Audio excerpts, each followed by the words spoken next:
সাল্লাল্লাহু আলাইহি ওয়াসাল্লাম, মান আমিলা আমালান লাইসা আলাইহি আমরুনা ফাহুয়া রাদ্দ, রাওয়াহু মুসলিম।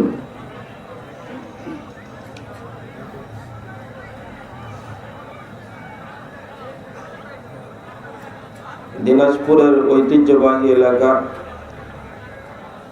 খানসামা থানার অন্তর্গত জামতলী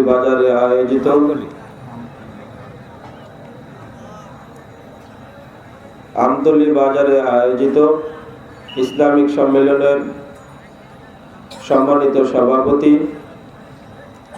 উপস্থিত মুহতারাম উলামা কেরাম,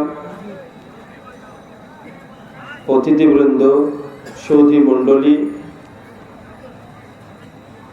সামনে উপবিষ্ট শ্রদ্ধেয় মুসলিম ভাতৃমণ্ডলী, আমার প্রাণ প্রিয় ছাত্র ও যুবক ভাইরা, পর্দার আড়ালের মা ও বোনেরা, সকলকে আন্তরিক অভিনন্দন জানাচ্ছি এবং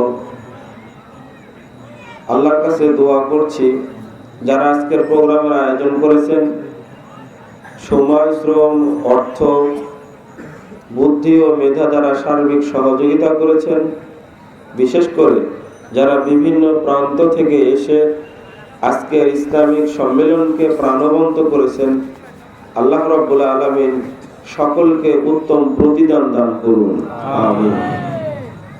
আল্লাহ যেন আজকের আমাদের প্রোগ্রামকে কবুল করে নেন, আমিন। শরীয়ত অনুসরণের মূলনীতি, এই শিরোনামে আমি আমার সংক্ষিপ্ত বক্তব্য পেশ করব ইনশাআল্লাহ। ওয়া তাওফীকি ইল্লা বিল্লাহ, আলাইহি তাওয়াক্কালতু ওয়া ইলাইহি উনীব। সম্মানিত উপস্থিতি, বক্তব্য শুরুর আগে আপনাদের প্রতি অনুরোধ থাকবে, আপনারা সকলে পরস্পরে বসে আলোচনা শোনার চেষ্টা করুন। কেউ দাঁড়িয়ে আলোচনা শোনার চেষ্টা করবেন না।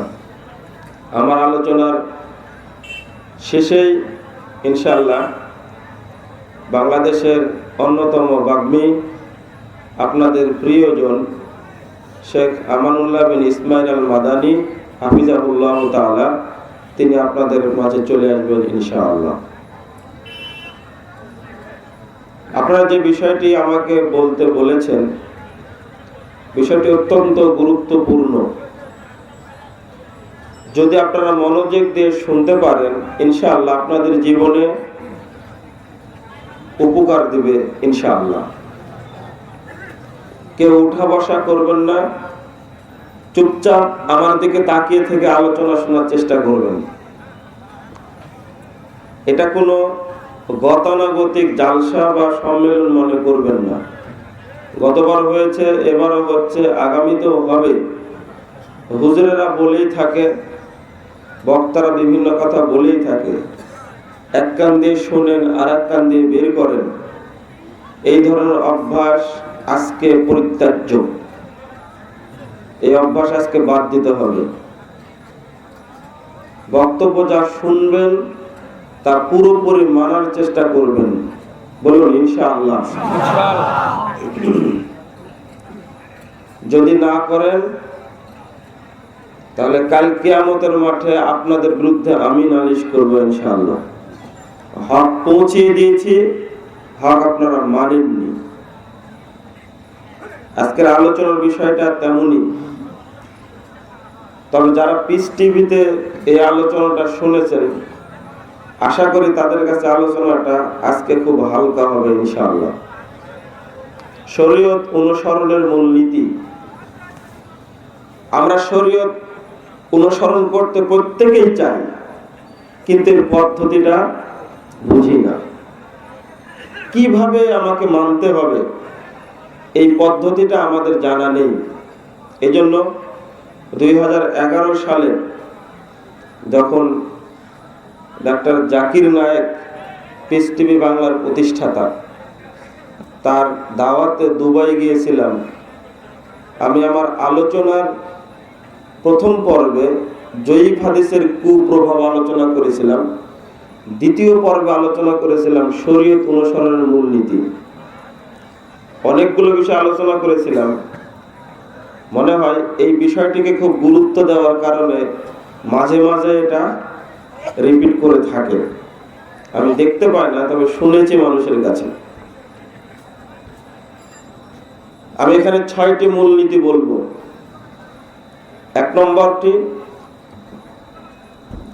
শরীয়ত মানতে হলে যেটাই মানবেন তার পিছনে দলিল থাকতে হবে। 1 নম্বর বললাম কি, শরীয়ত মানতে চাইলে তার পিছনে দলিল থাকতে হবে। আল্লাহ রাব্বুল আলামিন বলছেন, জায়গা নাই মনে হয়, দাঁড়ায় আছেন এনারা সবাই, একটু আপনারা যদি সহযোগিতা করেন। জায়গা মনে হয় ছোট হয়েছে, না প্যান্ডেল ছোট হয়েছে, না লোক বেশি হয়েছে? একটু এগিয়ে আসেন, কষ্ট করে বসেন, সব পরস্পরকে সহযোগিতা করে বসেন।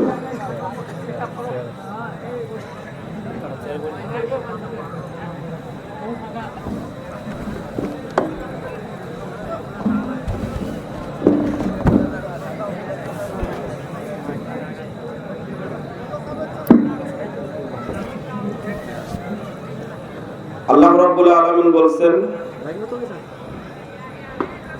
সূরা নাহল 43 এবং 44 নম্বর আয়াত, ফাসআলু আহলা যিকরি ইন কুনতুম লা তা'লামুন বিল বায়িনাতি ওয়াজ যুবুর।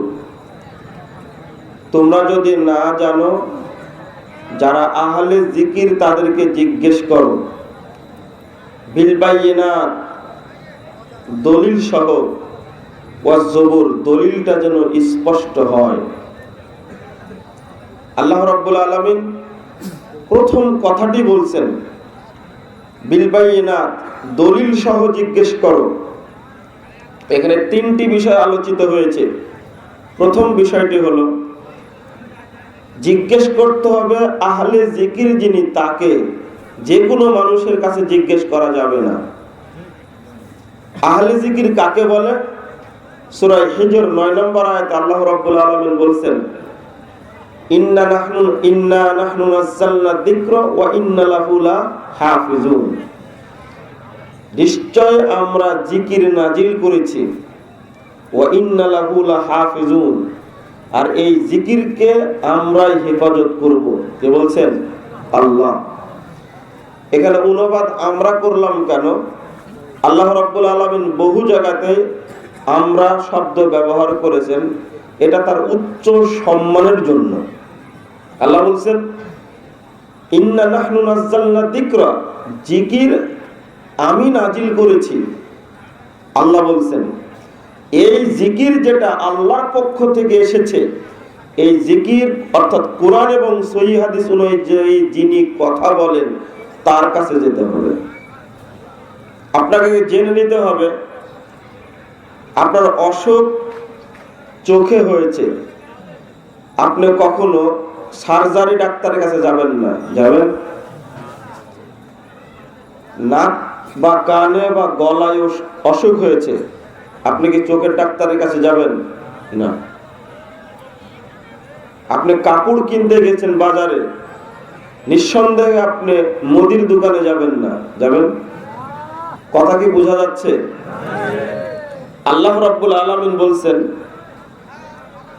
যিনি কোরআন এবং সুন্নাহ মোতাবেক কথা বলেন তার কাছে যাও। ধরুন আপনাদের অত্যধিক প্রিয় মানুষ শেখ আব্দুর রাজ্জাক বিন ইউসুফ, আপনি তার কাছে গেলেন, একটা জিনিস জানবেন, এতটুকুই জানাটা যথেষ্ট নয়। দ্বিতীয় একটি পয়েন্ট আপনাকে আলোচনা করতে হবে, বিল বায়িনাত, তার কাছে গিয়েও আপনাকে দলিল সহ জানতে হবে। তিনি বলে দিলেন ঠিক আছে বুখারীতে আছে, এটা দলিল হলো, এটা কি স্পষ্ট হলো? না। কখন স্পষ্ট হবে?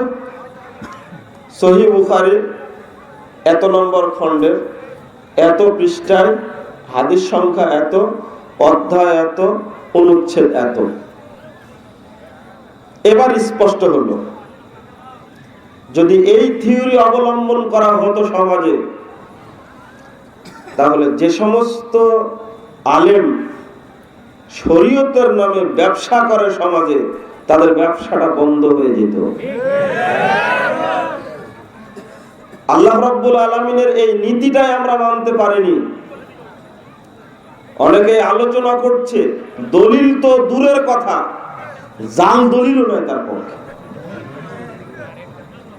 আপনারা উদাহরণ দিতে গেলেই আমার উপরে হয়তো ক্ষিপ্ত হয়ে যাবেন।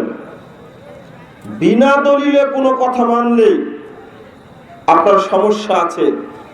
রাসূলুল্লাহ সাল্লাল্লাহু আলাইহি ওয়াসাল্লাম বলেছেন, সহিহ মুসলিম খুলুন, দ্বিতীয় খণ্ডের ৭৭ পৃষ্ঠায় হাদিসটি বর্ণিত হয়েছে, মান আমিলা আমালান লাইসা আলাইহি আমরুনা ফাহুয়া রাদ্দ। কেউ যদি কোনো আমল করে আর ওই আমলের পক্ষে যদি দলিল না থাকে, আমরা বলেছি, আমরা নির্দেশ দিয়েছি, আমাদের পক্ষ থেকে যদি প্রমাণ না থাকে, ফাহুয়া রাদ্দ, ওইটা প্রত্যাখ্যাত, ওইটা বর্জনীয়, ওইটা চলবে না। দলিল থাকতেই হবে। দেখেন, নবী মুহাম্মদ সাল্লাল্লাহু আলাইহি ওয়াসাল্লাম দলিল পেশ করছেন। মুসনাদ আহমদ 4142 নম্বর একটা হাদিস, আমার দিকে তাকিয়ে থাকেন। সাহাবায়ে কেরামের সামনে রাসূল সাল্লাল্লাহু আলাইহি ওয়াসাল্লাম একটা দাগ দিলেন। ইবনে মাসউদ বলছেন রাদিয়াল্লাহু আনহু, খাত্তানা রাসূলুল্লাহ সাল্লাল্লাহু আলাইহি ওয়াসাল্লাম খাত্তান, আল্লাহর নবী আমাদের সামনে একটা লম্বা দাগ টানলেন। বললেন, দাগ টানার পরে বললেন, হাযা সাবিলুল্লাহ, সাহাবীরা শোনো, এইটা হলো আল্লাহর রাস্তা। সুম্মা খাত্তা খুতুতান আন ইয়ামিনিহি ওয়া আন শিমালি, অতঃপর ডানে এবং বামে অনেকগুলি দাগ টানলেন। এরপরে বলছেন, ওয়া হাযিহি সুবুলুন আলা কুল্লি সাবিল শাইতান। সাহাবা کرام শোনো, এই যে দাগগুলো টানলাম, এইগুলো কিন্তু রাস্তা, তবে প্রত্যেক রাস্তার শয়তান বসে আছে। ইয়াদু ইলাইহি, সে তার দিকে ডাকছে। এতটুকু বলার পরে এবং আল্লাহর পক্ষ থেকে দলিল পেশ করছেন মুহাম্মদ সাল্লাল্লাহু আলাইহি ওয়াসাল্লাম। সূরা আনাম 153 নম্বর আয়াতটি পড়ে বলেছেন, ওয়া আন্না হাযা সিরাতি মুস্তাকিমান ফাত্তাবিউহু ওয়া লা তাত্তাবিউস সুবুল ফাতাফাররাকা বিকুম আন সাবিলি। সাহাবীরা শোনো, নিশ্চয় এই সোজা পথটি আমার পথ। ফাত্তাবিউহু, তোমরা কেবল এই পথের অনুসরণ করবে। ওয়া লা তাত্তাবিউস সুবুল, অন্যান্য পথগুলোর অনুসরণ করবে না। যদি করো অন্য পথের, ফাতাফাররাকা বিকুম আন সাবিলি, আমার যে রাস্তা, এই জান্নাতের রাস্তা থেকে তোমরা জাহান্নামের পথে চলে যাবে। যালিকা ওয়াসাকুম বিহি লাআল্লাকুম তাত্তাকুন, এটা আল্লাহর পক্ষ থেকে ওসিয়ত, তোমরা কোন রাস্তায় চলবে এই ব্যাপারে যেন তোমরা সতর্কতা অবলম্বন করো। দুঃখের বিষয়, আমরা এমন মুসলিম হয়েছি, যে কোনো দল, সে বেদাতি হোক আর শিরিকপন্থী হোক না গাঁজাপন্থী হোক, যে কোনো দলের সাথে আমরা চলতে পারি। আমরা গোল আলু, আমাদের চরিত্র বলতে কিছু নেই। কেন বলছি? চরিত্রটা এখন ধরিয়ে দিই আপনাদের কাছে। আজকের মাঠে একটা প্রশ্ন করছি, উত্তর কি আসে দেখি। বলুন, সকল ক্ষমতার উৎস কে? এই কথা কি দিনাজপুরে মাঠে গিয়ে বলতে পারবেন? কোনোদিনই না, অসম্ভব। আপনার সাথে আমি একমত নই। কালকে ঢাকা থেকে লোক আসবে, নেতৃবৃন্দ আসবে, দিনাজপুর কলেজ মাঠে বিশাল প্রোগ্রাম, সেখানে বলবে সকল ক্ষমতার উৎস জনগণ। বলবে না? আপনিও বলবেন তার সাথে। নগদ মুনাফেক, নগদ কাঁচা মুনাফেক, একেবারে কাঁচা টাটকা মুনাফেক যাকে বলে। বিষয়টি কার সাথে জড়িত? আল্লাহর সাথে জড়িত। এখানে আসছেন, বললেন সকল ক্ষমতার উৎস কে? আল্লাহ। সূরা বাকারা 165 নম্বর আয়াত, ওয়া আন্নাল কুওয়াতা লিল্লাহি জামিআ, এটা এখানে বললেন। কিন্তু মাঠে গিয়ে আলাদা কথা বলবেন আপনি, এটা জানি। বন্ধুরা আমার, এটা কোশ্চেন কালেও নয়।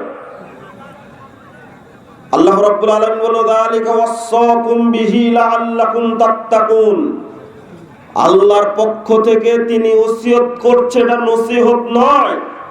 আমি আজকে নসিহত করছি আপনাকে, মানতেও পারেন নাও পারেন, কিন্তু বাপ মরার সময় যদি ওসিয়ত করে যায় সেটা করাটা কি ফরজ হয়ে যায়। আল্লাহ বলেছেন আল্লাহ তোমাদের ওসিয়ত করছে লাআল্লাকুম তাত্তাকুন, কোন পথে চলবে, কোন দলে ভর্তি হবে সে ব্যাপারে যেন সতর্কতা অবলম্বন করো। মুসলিম জীবনের সর্বশ্রেষ্ঠ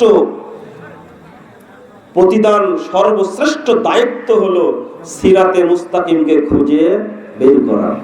এই জন্য পবিত্র কোরআনের সর্বশ্রেষ্ঠ সূরা সূরাতুল ফাতিহা, সূরা ফাতিহার সর্বশ্রেষ্ঠ আয়াত ইহদিনাস সিরাতাল মুস্তাকিম।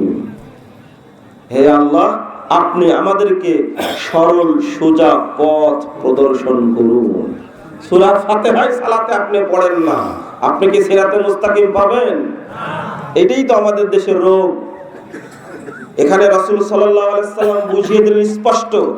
আসলে আমি আপনাকে পেশ করতে চেয়েছিলাম, আল্লাহর নবী মুহাম্মদ সাল্লাল্লাহু আলাইহি সাল্লাম পর্যন্ত দলিল পেশ করলেন, নিজে হুজ্জতি করলেন না, দলিল দিয়ে কথা বললেন।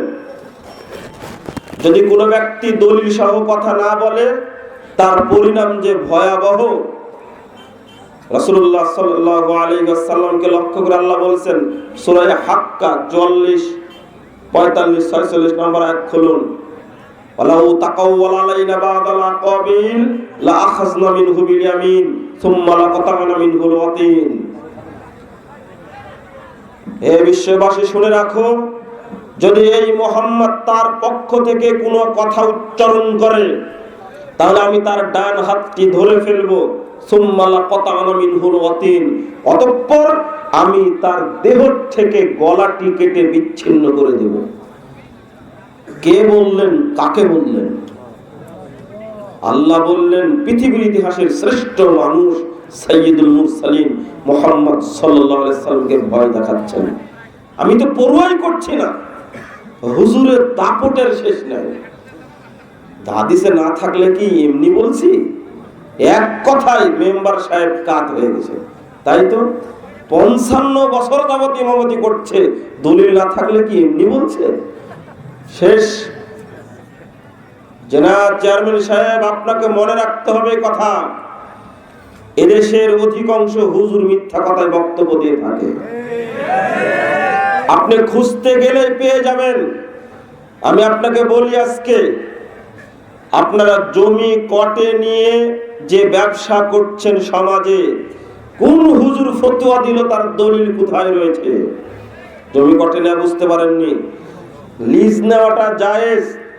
3 বছর চুক্তিতে নিলাম, আপনাকে টাকা দিয়ে দিলাম, 3 বছর শেষ হয়ে গেল, আমি জমি ফেরত পাবো, আপনি টাকা ফেরত পাবেন না, এটা হলো লিজ নেওয়া।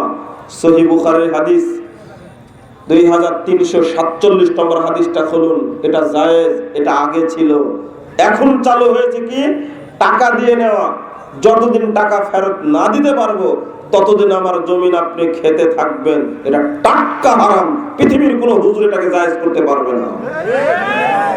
আর আপনি যদি এই ব্যবসা করে ইবাদত করেন বা হজে যান, 10 বিঘা জমি কটে রেখে আপনি যদি চলে যান হজ করতে, হজ জমিনেই থাকবে, এই হজ কখনো বিমানবন্দরেও যাবে না। আপনাকে একজন এসে বলল থুতনির জোরে গলাবাজি করে বলে চলে গেল, আর আপনি মেনে নিলেন? একজন কর্নেল, লেফটেন্যান্ট কর্নেল, তিনি কোন এক, নাম বলছি না, কোন এক ক্যান্টনমেন্টের মসজিদে হুজুরকে বলেছেন ঠিক আছে আপনার বইও দেন, আর যারা জোরে আমিন বলছে তাদের বইটাও দেন। 2টা বই নিয়ে কর্নেল সাহেব বাসায় গিয়ে পড়েছেন, এসে ক্লিয়ার জানিয়ে দিয়েছেন যে আপনি যে বইগুলি দিয়েছেন এই বইগুলোর কথার কোনো দলিল নেই, সব ভুয়া কথা। আর এই বইটা জাল হাদিসের কওল রাসূলুল্লাহ সাল্লাল্লাহু আলাইহি ওয়াসাল্লাম, এই বইটির মধ্যে প্রত্যেকটি কথার দলিল রয়েছে এবং দলিল আমি খুঁজে বের করে পরীক্ষা করেছি। তাতে এটাই ঠিক, সালাত আপনাকে এইভাবে পড়াতে হবে। বলুন আলহামদুলিল্লাহ। ঠিক বলে কোনো নেকি নেই, আলহামদুলিল্লাহ বলে নেকি আছে। চিন্তাই করা যায় না। এই ঠিক কথাটা রাজনৈতিক ভাষা আজ থেকে পরিহার করতে হবে। আপনি চেয়ারম্যান সাহেব, আপনার কথা দাপটি থাকবে এরকম। শুনুন, কথা দলিল বলবে। বলুন, আল্লাহর পক্ষ থেকে কথা না বললে মুহাম্মদ সাল্লাল্লাহু আলাইহি সাল্লামের কথার কোনো দাম ছিল না। মুহাম্মদের কথার দাম যদি না থাকে, আপনার 55 বছর ইমামতি করা হুজুরের দাম কিভাবে থাকে? অতএব তাকে ধরুন।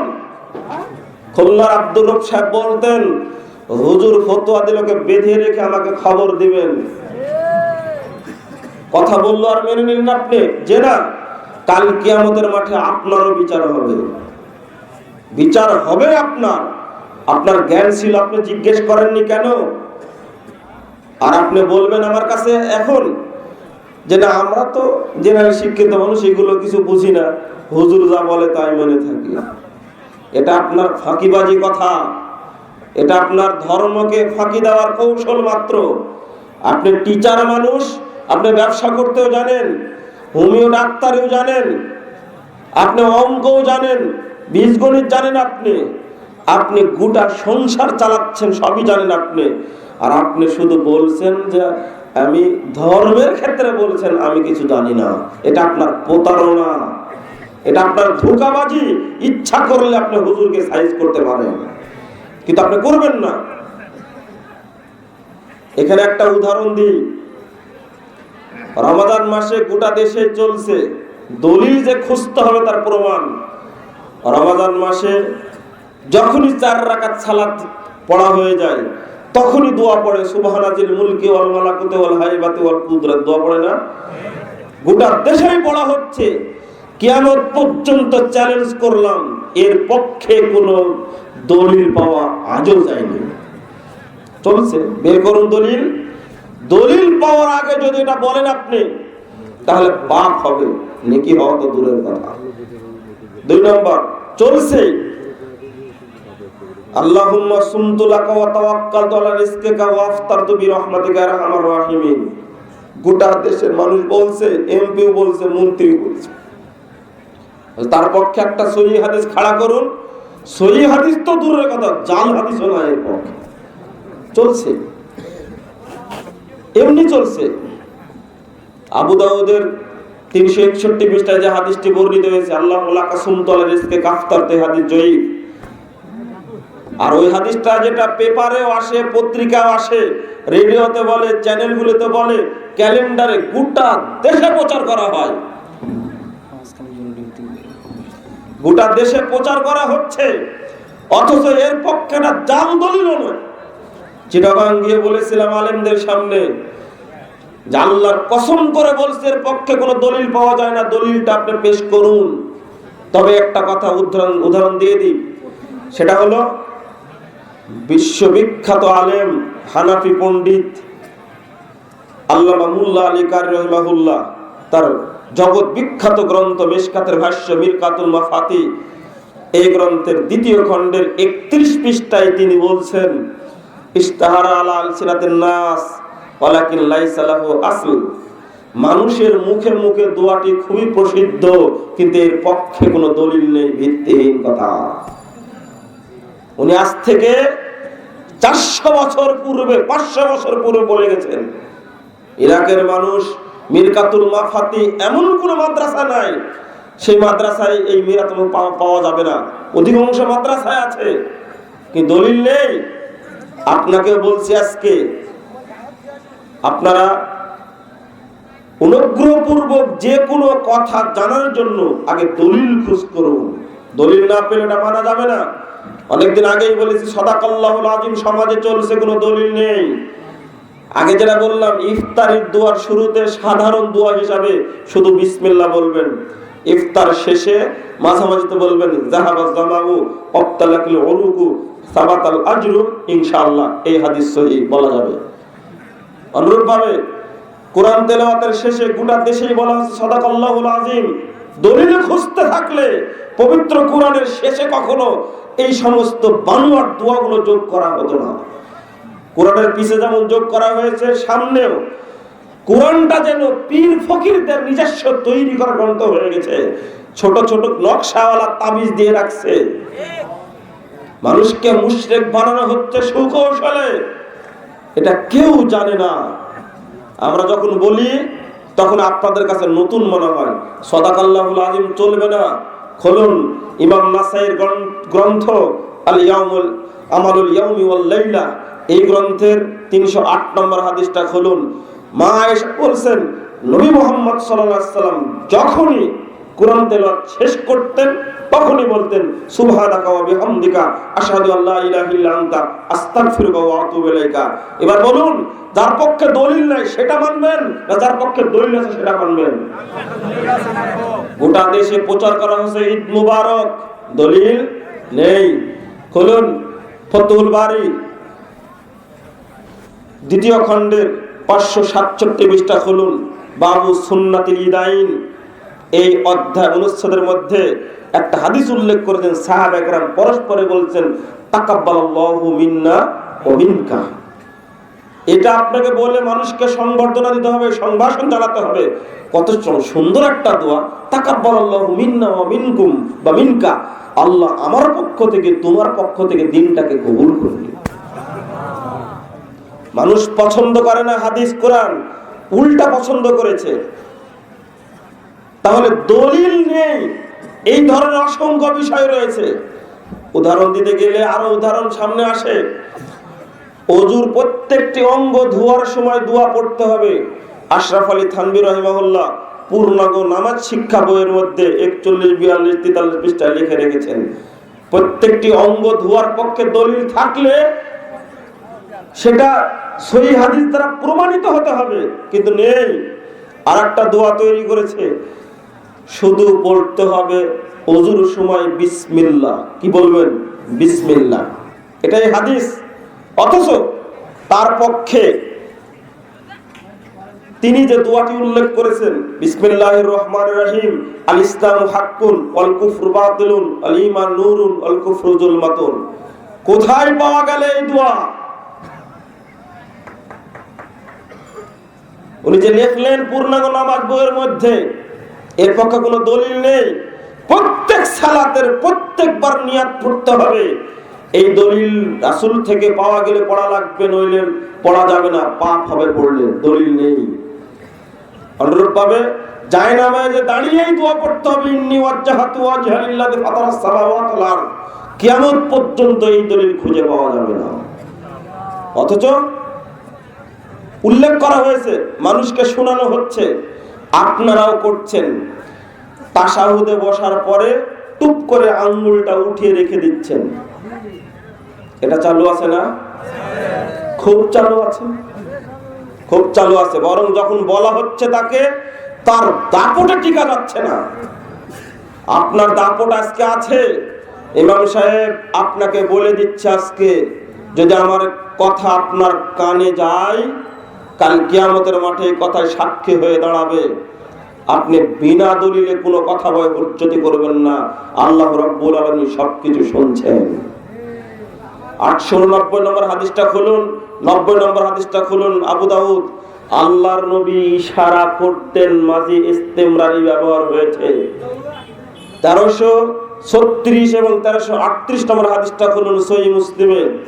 নবী মুহাম্মদ সাল্লাল্লাহু আলাইহি সাল্লাম এইভাবে হাতের আঙ্গুল রেখে তিনি আঙ্গুল নড়াতে থাকতেন। মাঝখানে তাশাহুদে, পুরো তাশাহুদ পর্যন্ত, শেষ তাশাহুদে বসে শুরু থেকে সালাম ফিরানো পর্যন্ত এইভাবে আঙ্গুল নড়াতে হবে এবং আঙ্গুলের দিকে দৃষ্টি রাখতে হবে। এটাই সেই হাদিস। একবার টুক করে নামিয়ে ফেলার কোনো জাল হাদিসও না। যদি থাকে, কারো যদি সাহস থাকে, মাথায় যদি বল থাকে, তাহলে আপনি খাড়া করবেন। আমি বলেছি আগেই যে অসংখ্য কথা সমাজে বলা হচ্ছে, কোনো দলিল পাওয়া যায় না। কিন্তু মানে বাগাড়ম্বরের কোনো শেষ নাই, আপনাকে দলিল খুঁজতেই হবে।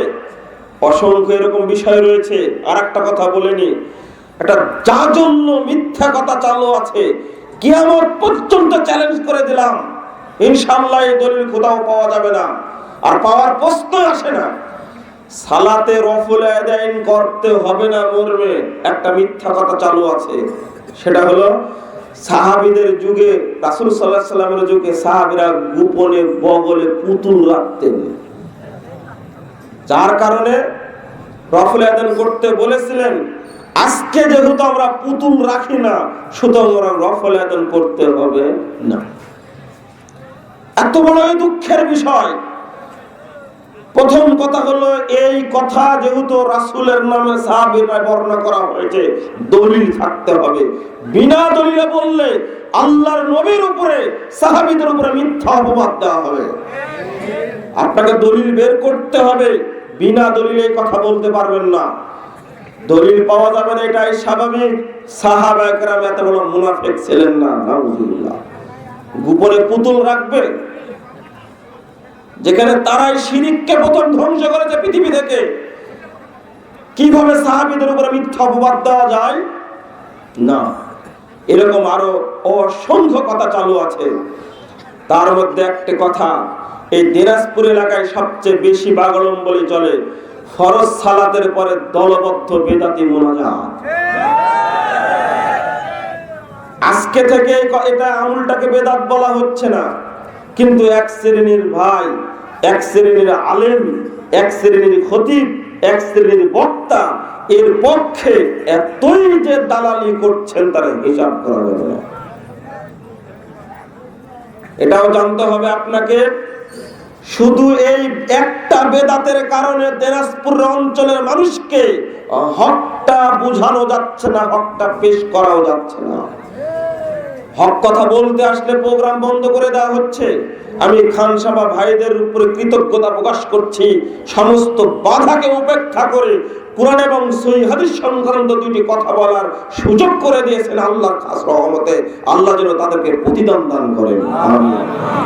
আমি চাইবো সমস্ত বাধাকে ডিঙ্গিয়ে যে সমস্ত ভাইয়ের এই ধরনের প্রোগ্রামের আয়োজন করবে, হক দুইটি কথা শোনানোর জন্য।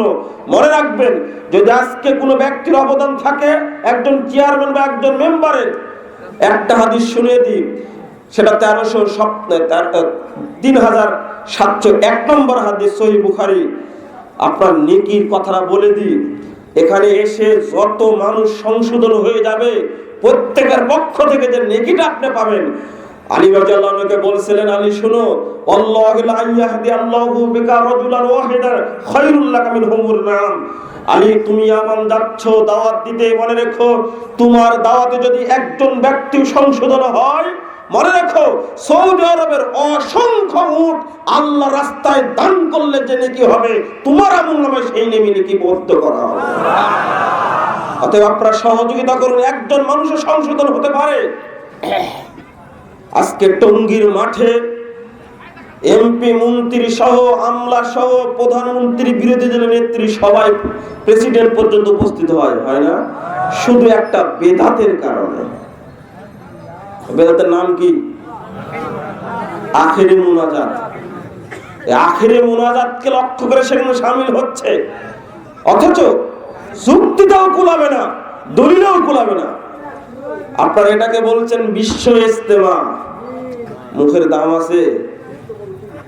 সৌদি আরবে যখন আরাফার মাঠে জিলহজের 9 তারিখে এক মাঠে একসঙ্গে 1 কোটির ঊর্ধ্বে মানুষ উপস্থিত হয়, ওটাকে বলা হয় আরাফার মাঠ। শুধু আরাফার মাঠ।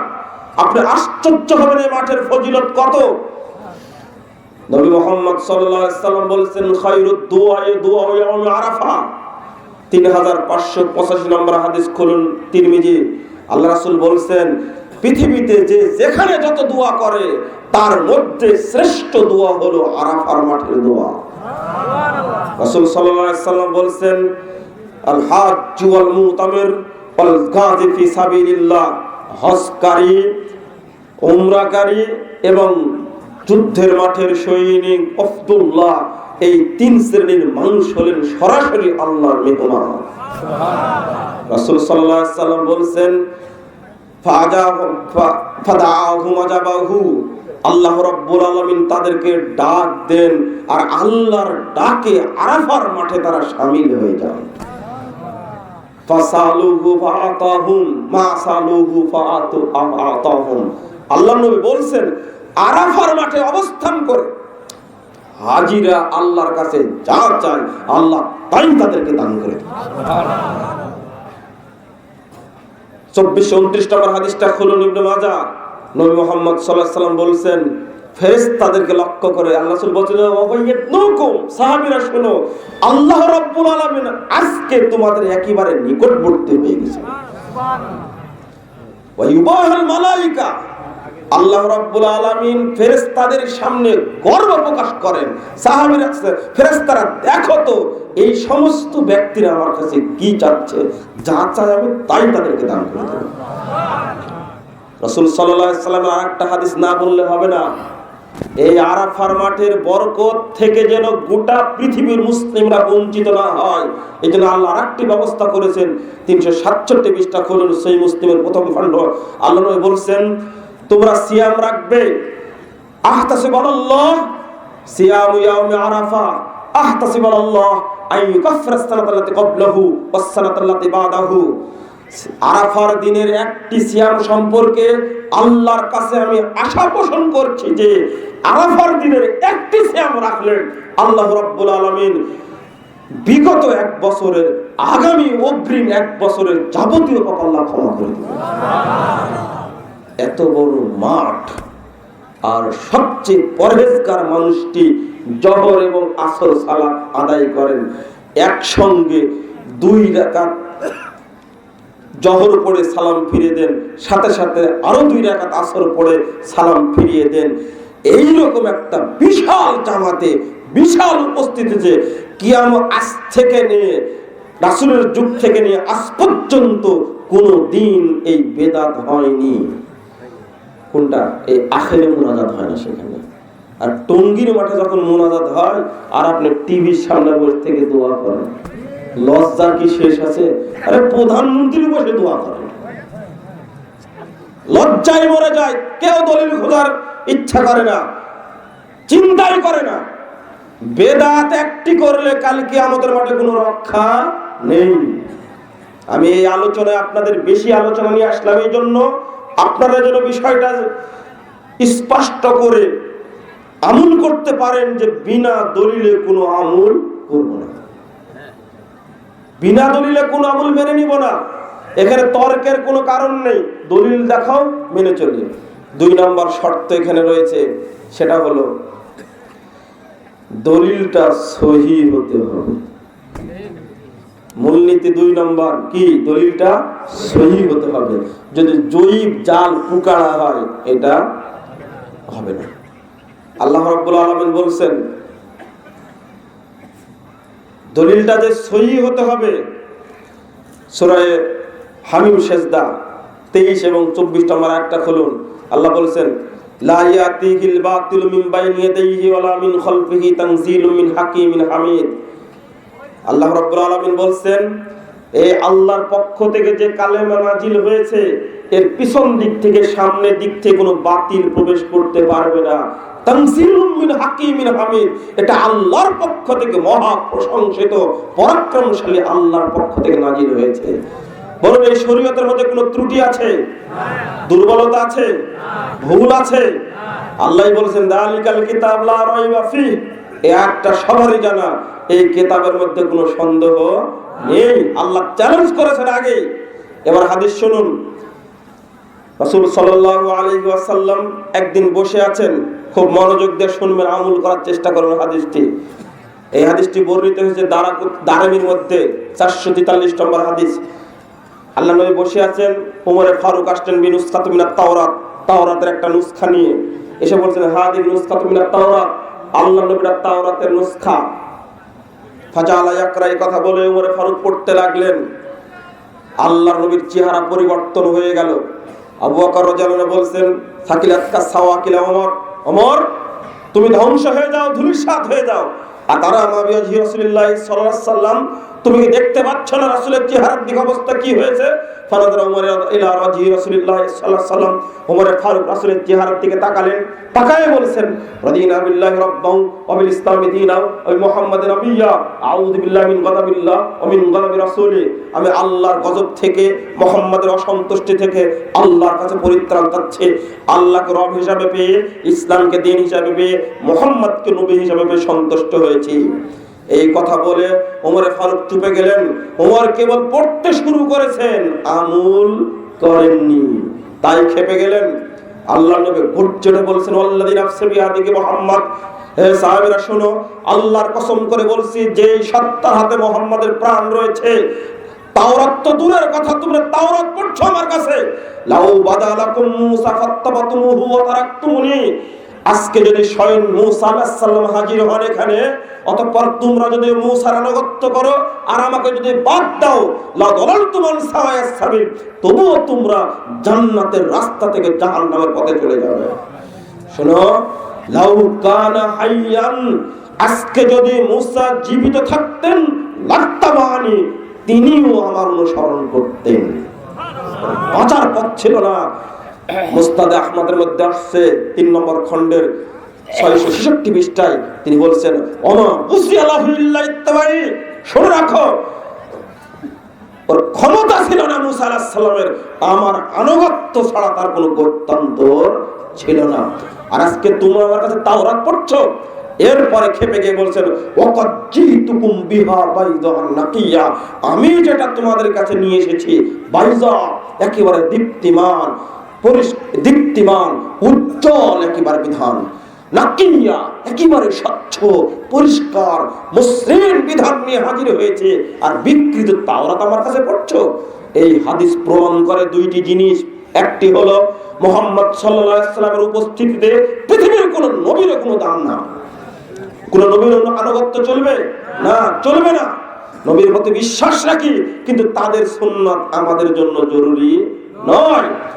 যদি তাই হয়, মূসা আলাইহিস সালাম একজন বড় নবী, ঈসা আলাইহিস সালাম একজন বড় নবী, এই সমস্ত নবীর যদি অনুসরণ না চলে, এবার বলুন এই বাংলাদেশের পীর ফকির নেতা খেতার কোন আনুগত্য চলবে না? কিভাবে হুজুরের আনুগত্য চলতে পারে? দাপটের আনুগত্য কিভাবে চলতে পারে? এর পরের বাক্যটি হলো, পবিত্র কোরআনের সামনে, ইসলামী সংবিধানের সামনে যদি কোনো সংবিধান বিরোধী হয়, ওই সংবিধান বাতিল বলে গণ্য হবে। কোরআন নাজিল হয়েছে, একটু জিনিস বুঝেন আপনি, শিক্ষিত মানুষ আপনি, তাওরাত বাতিল হয়েছে না ঠিক আছে? ইনজিল, 2টা নাজিল হয়েছিল কার পক্ষ থেকে? আল্লাহর পক্ষ থেকে, তাই না? খুব দুঃখ লাগে শিক্ষিত মানুষদের কথা বুঝতে। আল্লাহর পক্ষ থেকে নাজিল হওয়া তাওরাত এবং ইনজিল যদি পবিত্র কোরআনের সামনে বাতিল হয়ে যায়, পৃথিবীর কোরআন বিরোধী কোন সংবিধান টিকতে পারে না, বাতিল বলে গণ্য। এই সাক্ষ্য আপনাকে দিতে হবে। অতএব জাতিসংঘের সংবিধান যদি কোরআন বিরোধী হয়, প্রত্যেকটা আইন বাতিল বলে গণ্য হবে। ঈমান আনার কোনো সুযোগ নেই। 1945 সালে যখন জাতিসংঘ গঠিত হয়, তখন জাতিসংঘের মহাসচিব চেয়েছিলেন প্রত্যেকটি দেশের সংবিধান সবাই নিয়ে যে নিজ দেশের সংবিধান জমা দিয়েছিল। সৌদি আরবের শাসক বাদশা ফয়সাল, সিংহের বাচ্চা, তাওহীদের চেতনায় পূর্ণ সংবিধান নিয়ে জাতিসংঘের সদর দপ্তরে হাজির হলেন। হাজির হওয়ার পরে একটি বই জমা দিচ্ছেন, সাদা কাপড়ে মোড়ানো। মহাসচিব খুলে দেখছেন, সেই গ্রন্থটি হলো মহাগ্রন্থ আল কোরআন। বলছে, কি ব্যাপার ফয়সাল সাহেব, আপনার কাছে তো আমরা কোরআন চাইনি, চেয়েছি আপনার দেশের সংবিধান। জাতিসংঘের দপ্তর কাল কিয়ামতের মাঠে সাক্ষী দিবে এই মর্মে। বাদশা ফয়সাল সেদিন বলেছিলেন, শুনে রাখুন মহাসচিব, সৌদি আরবের সংবিধান সেটাই যেটা পৃথিবীর ইতিহাসে সর্বশ্রেষ্ঠ সংবিধান, মহাগ্রন্থ আল কোরআনই হলো সৌদি আরবের সংবিধান। এরকম মর্তে মুজাহিদের মতো যে কথা সেদিন সবাই বলতে পারতো, 57টি মুসলিম রাষ্ট্র সবাই লেজ গুটিয়ে সেখানে তাদের দাবিদার হয়ে গেছিল। আজকের বিশ্ববাসী মুসলিম নেতৃত্বের দিকে তাকিয়ে রয়েছে, সবগুলো আমেরিকা এবং ব্রিটেনের পাঁচটা গোলাম হয়েছে। সৌদি আরবের একজন শাসক বাদশা ফাইসালের মতো অহংকার দিলে গোটা বিশ্ব ইহুদি খ্রিস্টানরা সাইজ হয়ে যেত আজকে। তাদের কথা আপনি নিজে এখন পর্যন্ত মেনে নিতে পারেননি, আপনি আবার বলেন আপনি মুসলমানের বাচ্চা? যেন হতেই পারে না। আপনার ফাঁসি হয়ে যাক, আপনি জান্নাতে চলে যাবেন, শিরককে কেন মেনে নেবেন? আপনি শিরকের পক্ষে অবস্থান করবেন কেন? সোজা কথাই বলুন। আমি এখানে বললাম কথাটি কেন? আল্লাহ নবী বললেন ওয়াকাদ জিতুকুম বিহা বাইদান নাকিয়া, আমি নিয়ে এসেছি তোমার কাছে একটি দীপ্তিমান, উজ্জ্বল, স্বচ্ছ, পরিষ্কার বিধান নিয়ে এসেছি। তাহলে শরীয়তের মধ্যে কি জাল জয়ীব আছে? তাহলে আপনি জয়ীবটা মেনে নেবেন কেন? আর জয়ীব মেনে নিলে কি হবে? সূরা হুজুরাত 6 নম্বর আয়াত আল্লাহ রাব্বুল আলামিন বলেন, ইয়া আইয়ুহাল্লাযীনা আমানু ইন জাআকুম ফাসিকুম বিনাবাইন ফাতাবায়ানু আন তুসিবু কওমান বিজাহালা ফাতাসবিহু আলা মা ফাআলতুম নাদিমিন। যখন কোনো ফাসিক তোমাকে কোনো খবর দিবে তখন তাকে সব যাচাই করো। যাচাই না করলে, যাচাই না করে যদি কোনো সিদ্ধান্ত নাও, তোমরা মূর্খতাবশত সিদ্ধান্ত নিলে পরবর্তীতে পস্তাবে, অনুতপ্ত হবে পরবর্তীতে। এই আয়াতটা পেশ করুন যখন সাহাবায়ে কেরাম হাদিস সংগ্রহ করেছেন তখন পেশ করুন। এই আয়াত দ্বারাই সাহাবায়ে কেরাম দলিল নিয়েছেন। সহিহ মুসলিমের মুকাদ্দমাটা খুলুন। যারা জয়ীফ হাদিসের উপরে আমল করতে চান তাদের কি চোখে সহিহ মুসলিমের মুকাদ্দমা পড়ে না? দেখতে পান না? তারা পড়েনি কোনোদিন। আবার দাপট দেখেন, আমি দাওরা হাদিস পাশ করেছি। আপনার কথা শুনে লজ্জায় মাথাটা নত হয়ে যায়। দাওরা হাদিস পড়লেন তো সহিহ মুসলিমের মুকাদ্দমা পড়লেন না? উনি কি উলুর ফুল কি দেখানোর জন্য লিখেছেন মুকাদ্দমাটি? আপনার চোখে পড়ে না? আপনি কেন জয়ীফ হাদিসের পক্ষে কথা বলেন? সবচেয়ে দুঃখের বিষয় হলো আহলে হাদিস কিছু কিছু আলেমও জয়ীফ হাদিসের পক্ষে কথা বলে। তখন দুঃখের আর সীমা থাকে না। আমার একটা চটি বই আছে, জয়ীফ ও জাল হাদিস বর্জনের মূলনীতি, একটা বই আছে। এই বইটি প্রত্যেক আলেমকে পড়ার জন্য আমি অনুরোধ করছি। আল্লাহ নবী মুহাম্মদ সাল্লাল্লাহু আলাইহি ওয়াসাল্লাম কেন বললেন? একটা কথা, কতটি দলিল নেবেন আপনি? খবরদার, দলিলটা সহিহ হতে হবে, জয়ীফ দলিল হলে চলবে না। এখানে চট করে একটা কথা ভুলে যাব, বলেনি। আবু দাউদ, নাসাই, তিরমিজি, ইবনে মাজাহ, বুখারী, মুসলিম সহ এই উপমহাদেশে বলা হচ্ছে আসিহা সিত্তা, 6খান সহিহ কিতাব। আলেম মানুষ আপনি, আপনার প্রতি আমানত রেখে গেলাম। এই সিয়াসাত্তা কথাটি এটা একটা মিথ্যা কথা, ভুয়া কথা। এটা তেমন আশ্চর্য হওয়ার কোনো কারণ নেই। আমার বক্তব্য শুনে আপনি আস্তাগফিরুল্লাহ পড়তে পারেন, অস্বাভাবিক কিছু না। তবে আপনি বুঝার চেষ্টা করুন, এই সিয়াসাত্তা কথাটি চালু করলো কে? কোথায় পাওয়া গেল? মধ্যপ্রাচ্যে এটা পাওয়া যায় না, উপমহাদেশে এই কথাটার জন্ম হয়েছে। এটা একটা ষড়যন্ত্র।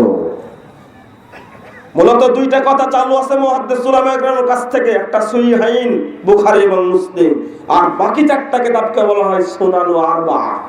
আরেকটা কথা চালু আছে, 6টা কিতাব মিলে প্রধান 6টি কিতাব হিসেবে বলা হয় কুতুবে সিত্তা, মানে 6খান মূল কিতাব। কিন্তু সিয়াসাত্তা কথাই বলা গেল। কেউ বইয়ে লিখেছেন এটা একটা ষড়যন্ত্র। কেন বললাম? মানে সবগুলোই সহিহ, এটা প্রচার করার মাধ্যমে ফায়দা লুটা হয়েছে।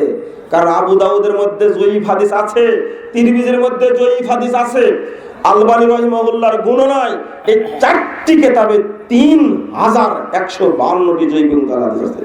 3000, 3000।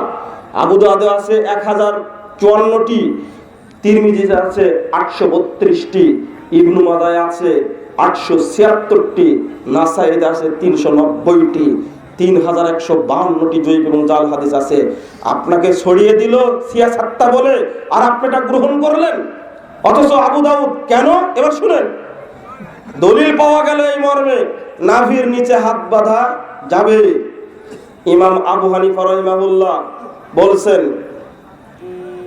বলেননি তার নামে প্রচার করা হয়, ইমাম আবু হানিফা নাভির নিচে হাত বাঁধতে বলেছেন। হেদায়ে বলছে কথা, কুদরি বলছে কথা, সারবেকাও বলছে কথা, নাভির নিচে হাত বাঁধতে হবে। হ্যাঁ, নাভির নিচে হাত বাঁধার দলিল আছে, আমিও বলছি আপনাকে আছে, কিন্তু দলিলটা কি হতে হবে? সহি হতে হবে। এই কায়দায় এবার আসেন, ইমাম আবু হানিফার আগের উক্তিটা পেশ করি না আমি। ইমাম আবু হানিফা রাহিমাহুল্লাহ দলিলবিহীন কোনো কথা বললে হারাম বলেছেন। খুলুন ফতোয়া শামী 6 নম্বর খণ্ডের 293 পৃষ্ঠা খুলুন। তিনি বলছেন, লা ইয়াহিল্লু লিআহাদিন আন ইয়াখুযা বিকাউলিনা মা লাম ইয়ালাম মিন আইনা খাযনাহু। কোনো ব্যক্তির জন্য কোনো কথা বলা হালাল নয়, আমার কোনো কথা বলা হালাল নয়, যতক্ষণ ওই ব্যক্তি না পাবে কোনো দলিল কোথায় থেকে আমি বলেছি, ততক্ষণ বলা যাবে না। কত বড় শক্ত কথা দেখছেন? আপনি যে প্রচার করলেন, এটা আবু হানিফা বলেছেন, এটা ইমাম শাফি বলেছেন, ইমাম মালিক বলেছেন, আপনাকে দলিল দিতে হবে, বিনা দলিলে মানা যাবে না। মিজানুল কুবরা প্রথম খণ্ডের 63 পৃষ্ঠা খুলুন। তিনি বলছেন একটি কথা, ইমাম শাফি বলছেন, ইদা রাআইতুম কালামিয়া খালিফুল হাদিসা, যদি তুমি আমার কোনো বক্তব্য দেখো সেটা হাদিস বিরোধী, ফা'মালু বিল হাদিসি ওয়াজরিবু কালামিল হায়াতা, তখন আমার কথাকে দেওয়ালে ছুঁড়ে মারো আর হাদিসের প্রতি তোমরা আমল করো। একটু আপনারা এগিয়ে আসেন, পিছনে বসতে পারছেন, আর একটু আগান তো, এগিয়ে আসেন। একটা ফজিলত আছে, কাল কিয়ামতের মাঠে এই প্রত্যেকটা স্থান আল্লাহর সামনে সাক্ষী দিবে। এটা সূরা জিলজালের মধ্যে আয়াতটা আছে, ইয়াউমাইদিন তুহাদ্দিসু আখবারাহা। আপনি যদি একটি জায়গায় স্থান বাড়ান, তাহলে ওই জায়গাটি কিয়ামতের মাঠে আল্লাহর পক্ষে, আপনার পক্ষে আল্লাহর কাছে সাক্ষী দান করবে। আপনি একটু এগিয়ে বসার চেষ্টা করুন।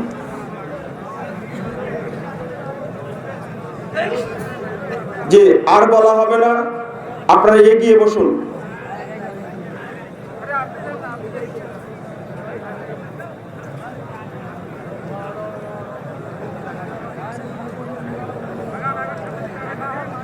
যে কথা বলবেন না, পরস্পরে মিলে বসুন।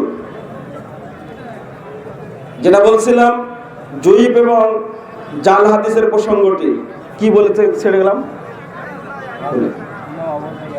জি হ্যাঁ, ইয়াউমাইদিন তুহাদ্দিসু আখবারাহা। না, এর আগে ইমাম আবু হানিফা রাহিমাহুল্লাহ একটা কওল দেখেন। ইমাম আবু হানিফা রাহিমাহুল্লাহ বলছেন, ইমাম শাফি, ইমাম আহমদ, ইমাম মালিক একই বক্তব্য প্রত্যেকের, দলিল মানো। এবার আপনি দলিল পেলেন, ধরুন দলিল পেয়ে গেলাম যে আউয়ালু মা খালাকাল্লাহু নূরি, আল্লাহ রাব্বুল আলামিন সর্বপ্রথম আমার নূরকে সৃষ্টি করেছেন। ধরেন একটা দলিল পেলাম, আল্লাহর নবী নূরের তৈরি, এই কথা বলে একটা দলিল পেশ করা হয়। দলিল পাওয়া গেল, কি দলিলটা সহি কিনা সেটা দেখতে হবে না, এটা দেখতে হবে সহি কিনা। দেখেন, আশ্চর্য হবেন আপনারা যে এতদিন জানতাম এটা একটা জাল হাদিস, পরে খুঁজতে খুঁজতে দেখা গেল এটা কোনো হাদিসই না, জালও না এর পক্ষে। এজন্য উপমহাদেশের বিখ্যাত এক পণ্ডিত, হানাফি পণ্ডিত আব্দুল হাই লাখনবী, তার একটা জাল হাদিসের গ্রন্থ, পুরোটাই জাল হাদিস লেখা আছে সবগুলো। আখবারুল মাওদুআ, আল আসারুল মারফুআ ফিল আখবারিল মাওদুআ, 43 পৃষ্ঠায় এটা আলোচনা করতে গিয়ে বলছেন এটা একটা ডাহা মিথ্যা কথা, একটা পুরো দলিল নাই। আল্লাহ প্রথম আমার নূরকে সৃষ্টি করেছেন, এই যে এই দলিল পেশ করে বানানো হয় আল্লাহর নবী নূরের তৈরি। আজকে একটা আশ্চর্যজনক তথ্য শুনলাম, যে আসলে দুইজনাই ভুল করে। যারা বলে নবী মাটির তৈরি এটাও ভুল তাদের, যারা বলে নূরের তৈরি এটাও ভুল। বরং দেহটা মাটির তৈরি, রুহুটা নূরের তৈরি। এক আজীব দর্শন আবিষ্কার করেছে। দেখছেন, কোনো দলিল নাই। এখানে বলছিলাম ইমাম আবু হানিফা রাহিমাহুল্লাহ বলছেন, ইদা সাহাল হাদিস ফাহুয়া মাযহাবি, যখন হাদিস সহিহ হবে জানবে সেটাই আমার মাযহাব। সোজা কথা। দলিল পেলেই হবে না, দলিল সহিহ হতে হবে। কেন সহিহ হতে হবে? জয়ীফ হাদিস মানা যাবে না। জয়ীফ মানে কি? গরুটা জয়ীফ হয়ে গেছে, মানে কি? দুর্বল হয়ে গেছে, তাই না? দুঃখের বিষয় হলো এই, যারা আলেম উলামা আছে একটু হিসাব করবেন, সৌদি আরবে যারা পড়তে যান তারা উসুলে হাদিস বেশি পড়েন হাদিসের চেয়ে। আর বাংলাদেশে শুধু কলা কলা পড়া হয়, কিন্তু উসুলে হাদিস পড়া হয় না। জানাই না যে ইমাম একজন মুহাদ্দিস হাদিস বর্ণনা করার পরে বললেন ইসনাদুহু মাজহুল, এর সনদ অপরিচিত, মানে কি বুঝেই না, ছাত্ররা বোঝে না, শিক্ষকরাও বোঝে না। উসুলে হাদিসের 5 পয়সা দাম নেই, অথচ এটা গুরুত্ব দেওয়া দরকার ছিল। না হলে কি দাড়ি কাটায় লোকটাকে দলিল পেশ করতে পারে? কারণ তিরমিজিতে হাদিসের দাড়ি সাইজ করা যাবে, বুঝেননি কথা? তিরমিজি 105 পৃষ্ঠা যে দলিলটা আছে, আল্লাহর নবী তার দাড়ি সাইড থেকে নিচ থেকে কেটে সুন্দর করে রাখতেন। অথচ ইমাম তিরমিজি হাদিসটি বর্ণনা করার পরে বলছেন জানেন যে লা আসলা লাহু, এই হাদিসের কোনো ভিত্তি নেই, এর এক সহিহ হলো। তাকে দলিল পেশ করলেন কেন? আজীবন হাদিসটা পড়ে আসছে আর দাড়ি কাটার পক্ষে ফতোয়া দিয়ে আসছে, কিন্তু হাদিসটা যে জাল হিসাবই করে। অনুরূপ ভাবে খাওয়ার সময় সালাম দেওয়া যায় না, 99 পৃষ্ঠা একটা হাদিস আসছে এই তিরমিজি দ্বিতীয় খণ্ডে কিতাবুল আদবের মধ্যে। হাদিসটা তিনি নিজেই বলছেন হাদিসটা মুনকার। কে? ইমাম তিরমিজি। হাদিসটা কি সহিহ হলো? সূরা ইয়াসিন একবার পড়লে কুরআন 7 বার পড়ার সওয়াব পাওয়া যায়। ইমাম তিরমিজি নিজেই বলছেন হাদিসটি মুনকার, হাদিসটি যঈফ। ইমাম বুখারী রাহিমাহুল্লাহর কথা উল্লেখ করে বলছেন যে যাফাহু জিদ্দান, ইমাম বুখারী হাদিসটা অত্যন্ত কঠোর যঈফ বলেছেন, একবার পচা যঈফ একবার। এরপর আমল করছে, মানে হুঁশি ফিরেনি, শুধু কলা কলা পড়ছে। কারণ হলো ওই যে বলে দিয়েছে সিয়াসাতটা সবগুলোই সহিহ। বুঝতেই পারে একটা ষড়যন্ত্র, নাম হলো সুনানে আরবা। এবার আপনি বলুন, ইমাম তিরমিজি হাদিস বর্ণনা করে নিজেই বলছেন হাদিসটি জাল, হাদিসটি যঈফ, হাদিসটি মুনকার, তাহলে কি তিরমিজির সব হাদিস সহিহ? তাহলে বললেন কেন? কেন আপনি সিয়াসাতটা বলছেন? ইমাম আবু দাউদ নিজেই বলছেন যে এই হাদিসটা যঈফ, ওই হাদিসটা মুনকার। যেমন একটা উদাহরণ দিই, নাভির নিচে হাত বাঁধার তিনি 3-4টা হাদিস নিয়ে আসছেন। কে? ইমাম আবু দাউদ। তারপরে তিনি শেষে একটি হাদিস নিয়ে আসছেন বুকের উপরে হাত বাঁধা। এই 3-4টা হাদিস বর্ণনা করার পরে ইমাম আবু দাউদ 4টাকে যঈফ বলেছেন। 5ম নম্বর হাদিসটা নিয়ে আসার পরে বুকের উপরে হাত বাঁধার হাদিস নিয়ে আসার কোনো মন্তব্য করেননি, মানে তার কাছে এটা সহিহ। মজার ব্যাপার হলো এই, আপনাদের ধরিয়ে দিই কত দুঃখজনক ব্যাপার। আপনি দেখেন এই 5টা হাদিস 5টায় আবু দাউদ থেকে চুরি করেছে। নাই, 109 পৃষ্ঠা 110 পৃষ্ঠা খুঁজবে না আজকে গিয়ে আবু দাউদ, যেটা পড়ানো হয় বড় আবু দাউদ, যেটা গোটা উপমহাদেশে খারজি মাদ্রাসায় পড়া হয়, সেখান থেকে তুলে দিয়েছে। তো পরীক্ষা করতে পারেন, ইসলামিক ফাউন্ডেশনের আবু দাউদে কিন্তু চুরি করেন ওইভাবে আছে। আপনি ওটা কিনে পরীক্ষা করবেন, দেখবেন একই দেশে 2টায় ছাপা হচ্ছে, ইমদাদে প্রেস থেকে হাদিসটাকে চুরি করা হয়েছে, আর একটা আছে ওখানে ঠিকই আছে, হাদিসগুলো যঈফ বলা আছে। উদ্দেশ্যটা কি? বাংলাটা কি পড়ে কে? আরবিটাই পড়ে। গোটা উপমহাদেশের লক্ষ লক্ষ ছাত্র এটা পড়ছে। এটা 1362 সালে মুস্তাবিয়া প্রেস থেকে এটা ছাপা যখন ছিল তখন 5টি হাদিস ছিল। এর পরবর্তীতে ছাপাতে এসে এটা চেঞ্জ করে দিয়েছে। কারণ হলো এই যে উপমহাদেশে যে মাযহাবী ব্যবসা চলে, এই 5টি হাদিস তুলে না দিলে ব্যবসা বন্ধ হয়ে যাবে। কেন তুলে দেওয়া হলো? ইমাম আবু দাউদ নিজে হাদিস জয়ীফ বলেছেন। আবু দাউদের মৃত্যু হয়েছে 204 হিজরিতে, 204 হিজরিতে জন্ম, 275 তার মৃত্যু। এতদিন পূর্বে হাদিসটাকে জয়ীফ বলে গেছেন। ইমাম আবু দাউদ হাদিসের সংগ্রহকারী, তিনি সংগ্রহ করেছেন, তিনি মন্তব্য করে গেছেন। ওই টুটকা হুজুরের মন্তব্য ওই জায়গায় কি গ্রহণযোগ্য হবে? না, ইমাম আবু দাউদকে মেনে নেবে। এই জন্য 5টা হাদিসকে ওখান থেকে তুলে দেওয়া হয়েছে, নেই, একটাও রাখা হয়নি। আমি বলছিলাম ইমাম আবু দাউদ যখন বলে দিলেন হাদিস জয়ীফ, তার জয়ীফটা মানতে হবে কেন? অনুরূপভাবে আমাদের দেশে যে কয়েকটা বিষয় নিয়ে দ্বন্দ্ব আছে, এমনি দ্বন্দ্ব তৈরি করেছে মুহাদ্দিসগণ, মন্তব্য থেকে খেয়াল করুন। অনুরূপভাবে আমি রাস্তা বলবো না, জোরে বলবো, এই 2টি হাদিসই নিয়ে আসছেন ইমাম তিরমিজি রাহিমাহুল্লাহ। 57 এবং 58 পৃষ্ঠা খুলেন, ইমাম তিরমিজি জোরে আমিন বলার হাদিস উল্লেখ করেছেন, আস্তে আমিন বলার হাদিস উল্লেখ করেছেন। করার পরে বলছেন সামিদু মুহাম্মাদান, আমি ইমাম বুখারীকে বলতে শুনেছি, হাদিস সুফিয়ান আসাহু মিন হাদিস শুবা, সুফিয়ানের জোরে আমিন বলার হাদিসটি শুবার আস্তে আমিন বলার হাদিসের চেয়ে অধিকতর সহিহ। বলুন আলহামদুলিল্লাহ। চোখে দেখতে পাওয়া যায় না? 209 এ জন্ম, 269 তার মৃত্যু, ইমাম তিরমিজি রাহিমাহুল্লাহ। তখন কোথায় গেছিলেন আপনি? তখন বলতে পারেননি কেন? দোষটা আমাদের কেন? যখন জোরে আমিন বলে সালাত আদায় করা হয়, যখন রফল আদান করে সালাত আদায় করা হয়, তখন গায়ে আগুন ধরে যায় কেন বুঝে আসে না। বন্ধুরা আমার, আপনারা বুঝার চেষ্টা করুন। আরেকটা বিষয় এখানে উল্লেখ করে দিই, রফল আদান একবার করার যে হাদিসটি ইবনে মাসউদ থেকে বর্ণিত হয়েছে 109 পৃষ্ঠা আবু দাউদের মধ্যে, দেখুন এটা কত বড় জালিয়াতি। আমি কি ভাষায় উল্লেখ করবো আপনাদের সামনে, ভাষা আমার নেই। এই হাদিসটি উল্লেখ করার পরে ইমাম আবু দাউদ বলেন, হাদা হাদিসুন মুখতাসারুন মিন হাদিসিন তাবিলিন লাইসা হুয়া বিসাহিহিন। এই হাদিসটি সংক্ষিপ্ত একটা হাদিসের রূপ, এই হাদিসটি সহিহ নয়। এই হাদিসটি যখন বলা হলো, দেখেন আবু দাউদের মধ্যে ইমাম আবু দাউদের এই মন্তব্যটুকু নেই, তুলে দিয়েছে, নেই। এটা আপনি খুলে দেখেন, এটা সির্ফ ছাত্রদেরকে ফাঁকি দেওয়ার জন্য, উস্তাদদেরকে ফাঁকি দেওয়ার জন্য এই কাজটা করা হয়েছে। আমি বলছিলাম জাল হাদিস তো মানে জয়ীফ হাদিস তো মানে ভাই, কিন্তু হাদিসটাকে উল্টা আবার জালও করা হয়, এটা কোন দুঃখের বিষয়। জাল হাদিস মানে গতকালকে পড়াচ্ছিলাম, আলহামদুলিল্লাহ আজকে আপনাদের সাথে পেয়ে গেছি।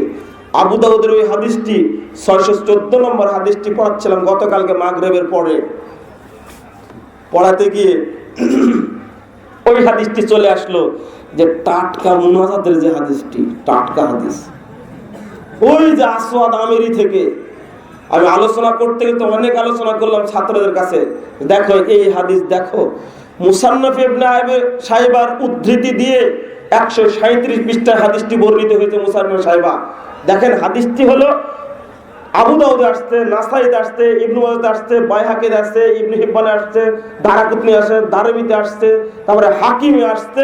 হাদিসটা হলো এতটুকু, ফালাম্মান সারাফা ইন হারাফা, যখন তিনি সালাত শেষ করতেন ঘুরে বসতেন, এটা হলো হাদিস। এর সাথে যোগ দেওয়া হয়েছে, হাদিসের সাথে কি যোগ দিয়েছে? ওয়া রাফা ইয়াদাইহি ওয়া দাআ, অতঃপর হাত তুলতেন এবং দোয়া করতেন। একেবারে জালিয়াতি অংশটুকু যোগ করা হয়েছে এই জায়গাতে, দলিল নেই। এটা জানার পরেও যদি কোনো ব্যক্তিটা উল্লেখ করে, ওই ব্যক্তি রাসূলের উপরে মিথ্যা অপবাদ দিবে। খুব সাবধান। সহিহ মুসলিম মুকদ্দমা খুললে 11 পৃষ্ঠা আল্লাহ নবী বলেছেন, মান হাদাসা বিআন্নি হাদিসিন ইউরান্নাহু কাযিব, কেউ যদি এমন হাদিস বর্ণনা করে যে হাদিসটি জাল, ফাহুয়া আহাদুল কাযিবিন, ওই ব্যক্তি মিথ্যুকদের একজন। নাউযুবিল্লাহ। মুস্তাদে আহমদ হাদিসটা খুলুন, 344 পৃষ্ঠা দ্বিতীয় খণ্ডের ইবনে উমর থেকে বর্ণিত হাদিসটি। আল্লাহ নবী মুহাম্মদ সাল্লাল্লাহু আলাইহি ওয়াসাল্লাম বলেছেন, লা তাকযিবু আলাইয়া, আমার উপরে মিথ্যা কথা বলো না। মানিল্লাযী ইউকযাবু ইলাইয়া ইবনু লাহু বাইতু ফিন নার, যে ব্যক্তি আমার উপরে মিথ্যা আরোপ করবে সেই ব্যক্তির জন্য জাহান্নামে ঘর তৈরি করা হবে। নাউজুবিল্লাহ। আল্লাহ রাসূল বলছেন সহিহ বুখারী 21 পৃষ্ঠা খুলুন, লা তাকযিব আলাইয়া, আমার উপরে মিথ্যা কথা বলো না, মানিল্লাযী ইয়াকযিবু আলাইয়া ইয়ালিজুন নার, যে আমার উপরে মিথ্যা আরোপ করবে সেই ব্যক্তি জাহান্নামে প্রবেশ করবে। অতএব এত বড় ডাহা জাদল্য মিথ্যা কথা বলা যায় না, সাবধান। হাদিস জাল করা হয়। আবু দাউদের 202 পৃষ্ঠা খুলুন, ভিতির অধ্যায়, ভিতরে কোন অধ্যায়ে একটা হাদিস বর্ণনা করা হয়েছে, সেখানে হাসান রাদিয়াল্লাহু আনহু থেকে। হাদিসটাকে ইমাম আবু দাউদ নিজেই জয়ীফ বলেছেন। কত কষ্টকর ব্যাপারের চিন্তা করুন। হাদিসটাতে ছিল 20 লাইলাতান, 20 রাত্রি। এখন করেছে কি জানেন? হাদিসটাকে বানায় করেছে 20 রাকাতান, 20 রাকাত। আবু দাউদে এখনো আছে, আপনি দেখেন। আর বাংলা আবু দাউদ ইসলামিক ফাউন্ডেশন, এটা খুলে দেখেন, ইসলামিক ফাউন্ডেশন আবু দাউদ আছে 20 লাইলাতান, 20 রাত্রি। ওই তারাবির 20 রাকাত জায়েজ করার জন্য সর্বনাশটা করেছে। এটা আল্লাহর কসম করে বলছি। এটা দেওবন্দের আলেমরা করেছেন। এটা দেওবন্দের প্রিন্সিপাল, খুব বড় আলেম। আমি গিয়ে দেখলাম যেখানে কবর দেওয়া হয়েছে, লেখা হয়েছে তার কবরের উপরে আল ইমামুল আকবর হুজ্জাতুল্লাহ মাওলানা মাহমুদুল হাসান লেখা আছে। আমি ভিডিও করে নিয়ে আসছি, দেওবন্দ থেকে দেখলাম লেখা আছে আল ইমামুল আকবর। এই কাজটা করা হলো এইভাবে।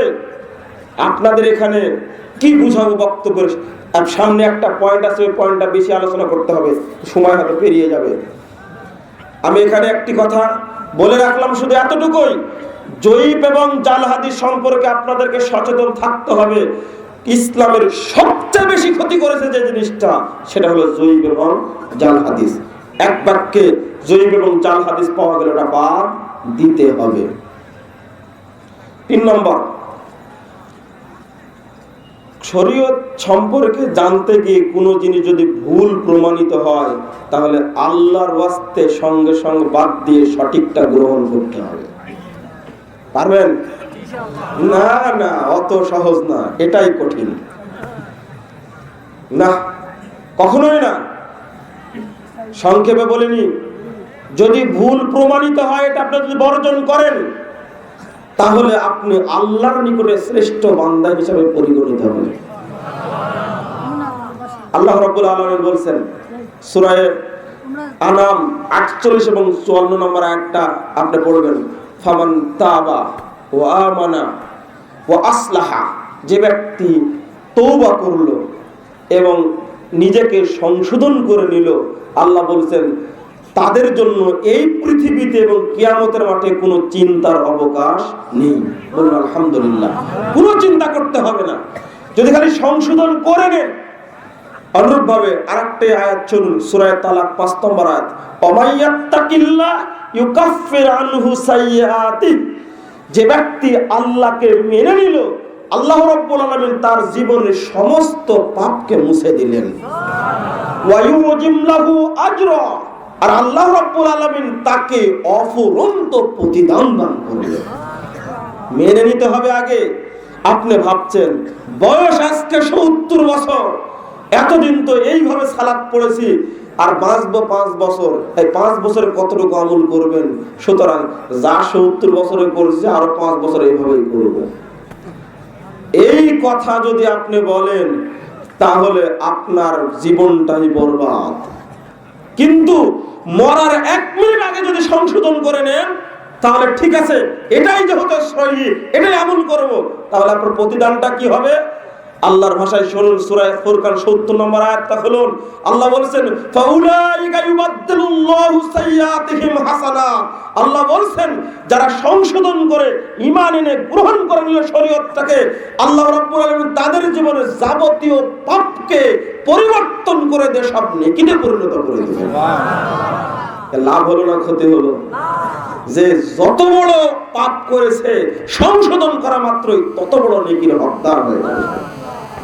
হাদিসটা খুলুন, তিরমিজির 2য় খণ্ডের 67 পৃষ্ঠায় একটা হাদিস বর্ণিত হয়েছে।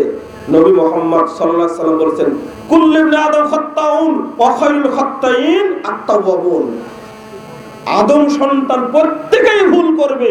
যে ব্যক্তি ভুল সংশোধন করে নেবে ওই ব্যক্তি আল্লাহর কাছে শ্রেষ্ঠ বান্দা হবে। বলুন, আল্লাহ নবীর ভুল হয়নি? হয়েছে না? যদি নাই হবে তাহলে সুসেদার বিধান কি এমনি আসছে? সোজা কথা বলে নিন যে পৃথিবীর যে ব্যক্তি আদম সন্তান ওর ভুল হয়েছে। আর যে ব্যক্তি মনে করবে যে আমার ইমামের ভুল হয় না, তাহলে কেউ শয়তানের বাচ্চা না আদমের বাচ্চা?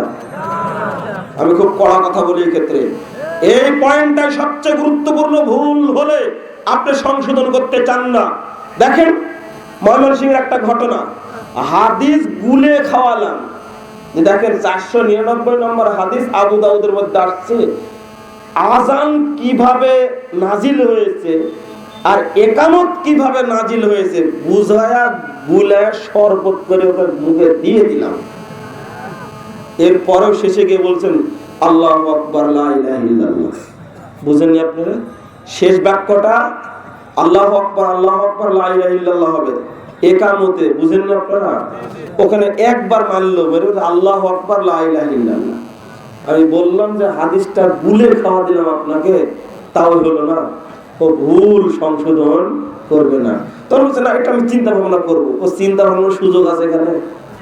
হাদিস যেখানে পেশ করা হলো ও যেটা করে আসছে ওটাই করবে, চেঞ্জ করবে না। দুই শ্রেণীর মানুষ নিয়ে খুব সমস্যা। একটা আবু তালেব মার্কা বুড়া মানুষ আর আবু জেহেল মার্কা আলেম মানুষ। এই দুই শ্রেণীর মানুষকে আমরা খুব বিপদের মধ্যে আছি। এরা চেঞ্জ করবে না, এরা চেঞ্জ করবে না, কখনোই না। মক্কায় গেছে হজ করতে, যাওয়ার পরে দেখছে যে এখানে তো মুনাজাত হয় না, বাড়ি গিয়ে কি বলবো।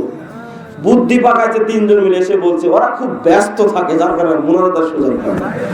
এটাকে সহ্য করা যাবে বলেন? বলছেন দেখেন, চিন্তা করেন। যদিও আমরা বলি মক্কা মদিনা শরীয়ত নয়, শরীয়ত পাওয়া যাবে পবিত্র কোরআন এবং সহিহ হাদিসের মধ্যে। এটা ভেবে থাকবেন। বরং তারা যেটা সহি আমল করছে ওটাই সহিটাই গ্রহণ করবেন। আমি আপনাদের এখানে বলতে চাই একটা সোজা ভাষায়। আমি কেন বললাম এই আমলটা যে অনেক জায়গায় চালু নেই এটা প্রমাণের জন্য বললাম। ভুলটা সংশোধন আপনি করবেন না, ভুল নিয়ে মারা যাবেন। আবার বলছেন এখানে সমস্যাটা কি? এক নম্বর কথা বলবেন, বাপ দাদারা যা করেছে তাই করব। ওরা যদি জাহান্নামে যায় আমরাও জাহান্নামে যাব। কত বড় পথ চিন্তা করেছেন আপনি? সূরা বাকারা 170 নম্বর একটা খুলুন। এটা হলো ইহুদি খ্রিস্টানদের কথা। মুসলমানের বাচ্চা তুমি বলো কেন এটা? ওয়াইলা কিলা লাহুম ইত্তাবিউ মা আনজালাল্লাহ ক্বালু বাল নাত্তাবিউ মা আলফানা আলাইহা আবানা। ওকে ওরা বলে যে বাপ দাদাকে যেভাবে পেয়েছে ওভাবে আমল করব। এরাই হলো সমাজের সবচেয়ে বড় শত্রু। ভুল সংশোধন করতে হবে, করলে আপনি ভালো মানুষ হবেন। আর যদি সংশোধন না করেন, ভুল সংশোধন করা হলে ইবলিসি গুনাহ। ভুল সংশোধন না করা কি? এটা ইবলিসি আকীদা, ইবলিসি স্বভাব। ইবলিস কি ভুল সংশোধন করেছিল? করেনি, অস্বীকার করেনি। বরং কি করেছে? যুক্তি দেখাইছে। আগুন উপরে উঠে আর মাটি নিচে নামে আর তোমাকে সেজদা করতে বলো কেন? ইবলিস দেখলে তো আসাদ দেখলে হারাম দাঁড়ায়। দেখেন যুক্তি। আমরাও যুক্তি দেখাই, ইসলামী আন্দোলন করি আর টাকুর নিচে কাপড় পরে প্যান্ট পরে ঘুরে বেড়ায় আর বলি কি জানেন, এটা ছাত্র বয়সে পড়লে সমস্যা নাই। হাদিসের জায়গায় ইস্তিসনা লেখা আছে ওখানে যে ছাত্র বয়স হলে চলবে, লেখা আছে। আমার উস্তাদ বলে তোমার বাপকে যদি আমি অশিক্ষিত প্রমাণ না করতে পারে আর বক্তব্য দিতে আসবো না। দেখো তোমার মা যে প্রতিদিন তোমার ভাইয়ের প্যান্টটা ধয়, প্যান্টটা যে টাকুর নিচে পড়ে আছে জানেই না, তোমার মা অশিক্ষিত, তোমার বাপ অশিক্ষিত। বলে না উস্তাদজি? আমি তো ওইভাবে বলতে পারি না। বললাম যেটা আপনাকে ভুল সংশোধন করতে হবে, কখনো কৌশল করবেন না। শেষ পয়েন্ট আছে আমার কৌশলের উপরে, এখানে থামুন। আর একটা কথা বলে, আগের আলেমগণ কি কম জানতেন? আর একটা বলে আগের আলেমগণ কি কম জানতেন? বড় বড় আলেম চলে গেল। আপনি যে কত প্রকারের মূর্খ আর কোন শ্রেণীর মূর্খ, কোন স্তরের মূর্খ, এটা আমি হিসাব করতে পারবো না। মূর্খ কাকে বলে? আমরা কি বলেছি তারা কম জানতেন? আমরা এতটুকু বলেছি পূর্বের আলেমগণ অনেক জানতেন, এতে কোনো সন্দেহ নেই, তবে সব জানতেন এটা ঠিক নয়। আবার বুঝেন কথা, পূর্বের আলেমগণ অনেক জানতেন, এতে কোনো সন্দেহ নেই, তবে সব জানতেন এটা ঠিক নয়। এটা আবার বুঝেন, আপনি বুঝতেই হবে, আপনাকে গোলামি ভাঙতেই হবে। উত্তম বান্দা হয়ে মারা যান। এই বুদ্ধা পচা, এই দীর্ঘদিনের প্রতিষ্ঠিত নোংরা একেবারে পচা বেদাত ফরজ সালাতের মুনাজাতের উপর আপনি কায়েম থেকে মরার চেষ্টা করবেন না। খবর আছে, পথ পরিষ্কার করুন, সোজা করে দিন, হক কথাটা বলতে দিন। আমি এখানেই বলবো, মেম্বার সাহেবের ক্ষমতা আছে কত বছর? সর্বোচ্চ 5 বছর, না হলে 10 বছর। তারপরে কোথায় যাবেন আপনি? এমপি সাহেবের ক্ষমতা আছে, সচিবের ক্ষমতা আছে, র্যাবের ক্ষমতা আছে, ডিসির ক্ষমতা আছে। ক্ষমতা একসময় খর্ব হবে ইনশাআল্লাহ। কিন্তু আমি যে কথা বলছি, এই কথা খর্ব হওয়ার নয়। একদিন আপনাকে আত্মসমর্পণ করতেই হবে এর সামনে, সেদিন উপায় থাকবে না ইনশাআল্লাহ। আমি আপনাকে বলে দিই, ভালো করে বলে দিই, ফেরাউনকে দেখে এসেছি বহুদিন পূর্বে, নমরুদকে দেখে এসেছি বহুদিন পূর্বে, আবু জাহালকেও দেখে এসেছি বহুদিন পূর্বে। এই সমস্ত কাল্পিক, এই সমস্ত শয়তান পৃথিবীর বুকে অপমানিত হয়েছে এবং লাঞ্ছিত হয়ে পৃথিবীর বুকে বিদায় নিয়েছে। আগামী দিনের ফেরাউন, আগামী দিনের নমরুদ, আগামী দিনের আবু জাহালরা যতই তৈরি হোক না কেন, তারাও অপমানিত হবে ইনশাআল্লাহ। ওই ভয় দেখতে চাই না, বড় হাদিসটা শুনিয়ে দিই। আজকে যাত্রা হচ্ছে, আজকে টিভিতে, সিনেমা হলে নোংরা মহিলাদের ছবি দেখিয়ে যুবক যুবতীদেরকে নষ্ট করা হচ্ছে, সমাজ নষ্ট করা হচ্ছে। মদের দোকান দিয়ে সমাজকে একেবারে ধরাশায়ী করা হচ্ছে। যখনই আমরা এই শিরক এবং বেদাত, মদ এবং জুয়া গাঁজার বিরুদ্ধে আকর্ষণ কণ্ঠে কথা বলছি, তখন এমপি সাহেবের গলাবাজি, ডিসি সাহেবের গলাবাজি এবং হককে গলা টিপে হত্যা করার যে পায়তারা চলছে, আমি তাদের উদ্দেশ্যে বলতে চাই, তার চেয়ে বড় দাপট ছিল নমরুদের। নমরুদ টিকতে পারেনি। আপনি ইমাম সাহেব, আপনি শরীয়ত জানার পরেও বেদাতের পক্ষে অবস্থান নিয়ে চাটুকারিতা করছেন, আপনি দালালি করছেন এবং হকটাকে গোপন করছেন। আপনিও শুনে রাখেন, একদিন আপনার চাটুকারিতা বন্ধ হবে ইনশাআল্লাহ। দেখুন, ইব্রাহিম আলাইহিস সালামের সামনে আজরের দাপট দেখিয়েছিল। বাপরে বাপরে, আজরের দাপট। সূরা মারিয়াম 42, 43, 44, 45 নম্বর আয়াতটা খুলে দেখবেন। বাপকে লক্ষ্য করে বলছে, ইয়া আবাতি লিমা তা'বুদু মা লা ইয়াসমাউ ওয়া লা ইউবসিরু ওয়া লা ইউগনি আনকি শাইআ। আব্বা, আপনি কিসের ইবাদত করেন যে শুনেও না, চোখেও দেখে না, উপকারও করতে পারে না, ক্ষতিও করতে পারে না? 1, 2 নম্বর বলছেন, ইয়া আবাতি ইন্নী কদ জাআনি মিনাল ইলমি মা লাম ইয়াতি ফাত্তাবিনি আহদিকা সিরাতান সাবিয়্যা। আব্বা, আমার কাছে যে ওহী নাজিল হয়েছে আপনার কাছে আসেনি, আমার আনুগত্য করুন, আপনাকে আমি জান্নাতের পথ দেখাবো। তৃতীয়বার বলছেন, ইয়া আবাতি লা তা'বুদিশ শাইতান ইন্নাশ শাইতানা কানা লির-রাহমানি আসিয়্যা। আব্বা, আপনি শয়তানের পিছনে ছুটবেন না, শয়তানের পিছনে পিছনে ঘুরবেন না, শয়তানের ইবাদত করবেন না। শয়তান আল্লাহর বড় অবাধ্য। আবার বলেছেন, ইয়া আবাতি ইন্নী আখাফু আন ইয়ামাসসাকা আযাবু মিনার রহমান ফাতাকুনা লিশ-শাইতানি ওয়ালিয়্যা। আব্বা, আমি ভয় পাচ্ছি আল্লাহর আযাব আপনাকে ধরে ফেলবে, অতঃপর আপনি শয়তানের বন্ধু হয়ে যাবে। কয়বার বললেন? 4 বার। বলার পরে, এইগুলো 4 বার শোনার পরে হারামজাদা কি বলছে জানেন? বলছে, ক্বালা রাগিবুন আনতা আন আলিহাতি ইয়া ইব্রাহিম। ইব্রাহিম, তুমি কি আমার মূর্তিগুলোকে তাচ্ছিল্য করছো? এই আমার দেবতাগুলোকে ভৎসনা করছো? লাইন লাম তানতাহি, তুমি যদি তোমার মুখ বন্ধ না করো, লারজুমান্নাক, পাথর দ্বারা তোমার মাথা গুঁড়িয়ে দিব। ও হুজুরনি মালিয়া, দূর হও আমার পরিবার থেকে, তুমি আমার পরিবারে থাকতে পারবে না। বাপরে বাপরে, দাপট আজরে, দেখছেন? কিন্তু আজরের দাপট থাকবে? 5 পয়সা দাম নয় আজরের। চলুন, কিয়ামতের মাঠে আপনাকে দেখানোর জন্য এসেছে এখানে। আপনি দাপটদার ভুল করছেন, আবার দাপট দেখাচ্ছেন, মানে শিরিক বেদাতের শিখন্ডি। আপনার মাথা, গায়ে, পায়ে, বাড়িতে, গাড়িতে, হিসাব, রাস্তায়, মাদ্রাসায়, মসজিদে বেদাতে পূর্ণ। আবার গলাবাজি বেশি, চোরের মায়ের গলাবাজি। হ্যাঁ, আপনি আবার গলাবাজি করছেন বেদাতের পক্ষে। চলুন, অনুরোধ করছি, ছাড়ুন।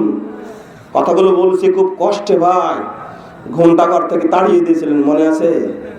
ওটা তো জানি। কেন? আমি কি আপনার শত্রু? কেন এসেছিলাম? ছেলের টুটকা একটা মুনাজাতের জন্য যা করেছেন। আল্লাহ রাসূল বলছেন, সহিহ বুখারী 473 পৃষ্ঠা হাদিসটা খুলুন। আল্লাহ নবী বলছেন, শোনো সাহাবীরা, ইয়ালকা ইব্রাহিম আবাহু আযর, কাল কিয়ামতের মাঠে ইব্রাহিম আলাইহিস সালাম তার বাপ আযরের সাথে সাক্ষাৎ করতে যাবেন। দেখবেন ওয়ালা জিহাদের কাতারা গাবারা, এমন অবস্থায় আযরের চেহারায় একেবারে ধুলাবালি, চুলগুলো এলোমেলো হয়ে আছে। বাপকে গিয়ে বলবেন, ইয়া আবাতি আলামাকুল্লাহ আলাম তাসিনি, আব্বা আমি কি আপনাকে বলিনি আপনি আমার অবাধ্যতা করবেন না? বলেছি তো। এই কথা বলা মাত্রই আযর তাড়াহুড়া করে বলবে, ফালিয়াউমাল আসিকা, বেটা আজকে তুমি যা বলবে তাই মানবো, আজ আর নাফরমানি করবো না। ঠেলার নাম বাপজি। ও বেদাতিরা, কাল কোথায় যাবেন আপনি? গলা বাজে আজকে, সাবধান।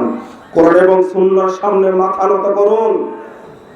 এরপরে ইব্রাহিম আলাইহিস সালাম তার বাপের জন্য সুপারিশ করার জন্য আল্লাহর কাছে গিয়ে বলুন, ইয়া রাব্বি ইন্নাকা ওয়া'আদতানি আল্লা তুখজানি ইয়াওমা ইউবাসুন, আল্লাহ আপনি আমাকে ওয়াদা দিয়েছেন আপনি অপমান করবেন না কিয়ামতের মাঠে, কিন্তু এর চেয়ে বড় অপমান আর কি হতে পারে?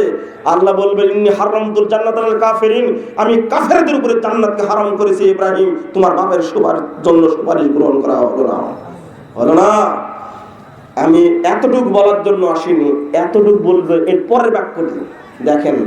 আযরের দাপট, আল্লাহ নবীকে বলা হবে, উনজুর মা তাখতা রিজলাইক, ইব্রাহিম তুমি দুই পায়ের নিচে তাকিয়ে দেখাতো, ফারা বিজিখিন মুলতাতাখিন, দেখতে পাবেন একটা বানরের মতো পশু, ওকে পায়খানা ড্রেনের মধ্যে চুবানো হয়েছে, কাদায় লেপটানো হয়েছে, ফায়ু খাদবি কয়মি ফায়ুল কাফিন নার, ওকে 4 পাকের তুলোকে জাহান্নামের মধ্যে ফেলে দেওয়া হচ্ছে। ইব্রাহিম আলাইহিস সালাম দেখতে পাবেন। আযরের দাপট দেখছেন এবার? তাও ভয় করবে না, কোরআন সুন্নাহর অপব্যাখ্যা করে টিকে থাকার চেষ্টা করবে। বন্ধুরা আমার, যেটা ভুল হয়েছে গ্রহণ না করে ওটা বর্জন করে সহিটা গ্রহণ করুন, এটা উপদেশ থাকবে আপনাদের প্রতি। খবরদার বলবেন না অমুক আলেম কি ভুল করেছেন, এ কথা বলা ঠিক নয়। আপনাকে একটা উদাহরণ দিই, কি বলবো আপনাদের সামনে, এক একটা পয়েন্ট এক একটা অনেক বড় আলোচনা। এখানে হলো একটা বিষয়, আর একটা কথা বলবে যে বর্তমানে যারা বড় বড় তারা কি কম জানে? এবার কি হবে? সবাই এক কথা বলে, তুমি একা এক কথা বলো, কোন বিপদ দেখেন এটা বলবে, অথচ এটা তার জানাই নেই যে ইসলামী দল অধিকাংশই কি শিরকপন্থী এবং বিদআতপন্থী, এটা বুঝতে রাজি নয়। আর একটা বিষয়, ওই জবাবটাকে দিয়ে নি, সেটা হলো যে ওই বাপ দাদা যা করে গেছে তাই করবো, তাই না? এইটাই সবচেয়ে বড় সমস্যা। আচ্ছা, বাপ দাদা যা করে গেছেন তাই করবো, এখানে 1.5 হাতি লাঠি ছাড়া আপনাকে আমি সোজা করতে পারবো না। কেন? এখন কি ওই যেদিন বিয়ে করেছে গত বছর, ওই দিন বৌমাকে সাথে নিয়ে আপনার বেটা যে ম্যারেজ ডে পালন করে, এটা কি জানেন? এটা জানেন না তো আপনি? এখন যে সুন্নত দেওয়ার সময়, ছোট ছেলের নুনু কাটার সময় যে অনুষ্ঠান হয় না, আপনি কি প্রশ্ন করেছেন আপনার দাদিকে যে তোর আমলে এটা হতো কিনা? তোর বেটার যখন নুনু কেটে দিয়েছিলি তখন কি অনুষ্ঠান হয়েছিল? জিজ্ঞেস করে দেখবেন তো, ছিল আগে? তো এখন 1.5 হাতি লাঠি ছাড়া কোনো বুদ্ধি নাই তো। আপনি কি দিয়ে বুঝাবে বলেন এবার? তোর করো কেন বেটা? এখন তোর বাপের আমলে চালু ছিল এটা? কান ফোঁড়া দিচ্ছে মহিলাটা, তাও অনুষ্ঠান করছে না? নাক ফোঁড়া দিচ্ছে তাও অনুষ্ঠান করছে, এটা বাপের আমলে ছিল? ভালো কথা। ওই জমিটাতে 1 বিঘা জমিতে সর্বোচ্চ 5 মণ ধান পেয়েছে আপনার বাপ, এখন পাচ্ছেন কত মণ? 35 মণ। ওই 5 মণ খাওয়া আপনার জন্য জায়েজ, বাকি 30 মণ হারাম, ওটা মসজিদে দান করে দেবেন। কারণ বাপ যেহেতু 5 মণ খেয়েছে, আপনি কেন খাবেন 35 মণ? যে না ওই 30 মণ মাদ্রাসায় দান করে দিবেন, ওটা আপনার জন্য হালাল নয়। এটাতে না, এটাতে করবে না, খালি হুজ্জতি করবে এখানে। বন্ধুরা আমার, না, এটা চলবে না। একটা এখানে ভুলের বিষয়টা আপনাকে বলে দিই, ওমর রাদিয়াল্লাহু আনহু, এবার তাকান আমার দিকে, ওমর রাদিয়াল্লাহু আনহু এত জ্ঞানী ব্যক্তি যেটা আল্লাহর নবী তার প্রশংসা করেছেন। আল্লাহর নবী মুহাম্মদ সাল্লাল্লাহু আলাইহি ওয়াসাল্লাম তার প্রশংসা, জ্ঞানের প্রশংসা করেছেন। আল্লাহ রাসূল বলছেন, ইন্নাল্লাহু ওয়াদাল হাক্কা আলা লিসানি উমর ফাজাহারা বিহা। আল্লাহ রাব্বুল আলামিন হকটাকে উমরের মুখে রেখে দিয়েছেন আর হকটা তার মধ্যে প্রকাশ করার সুযোগ করে দিয়েছেন। এটা হলো ওমর রাদিয়াল্লাহু আনহু।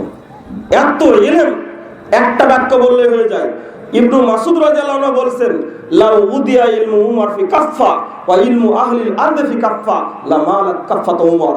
যদি সমস্ত পৃথিবীবাসীর ইলম এক পাল্লায় রাখা হয় আর কেবল উমরের জ্ঞান এক পাল্লায় রাখা হয়, তবুও উমরের জ্ঞানের পাল্লা ভারী হয়ে যাবে।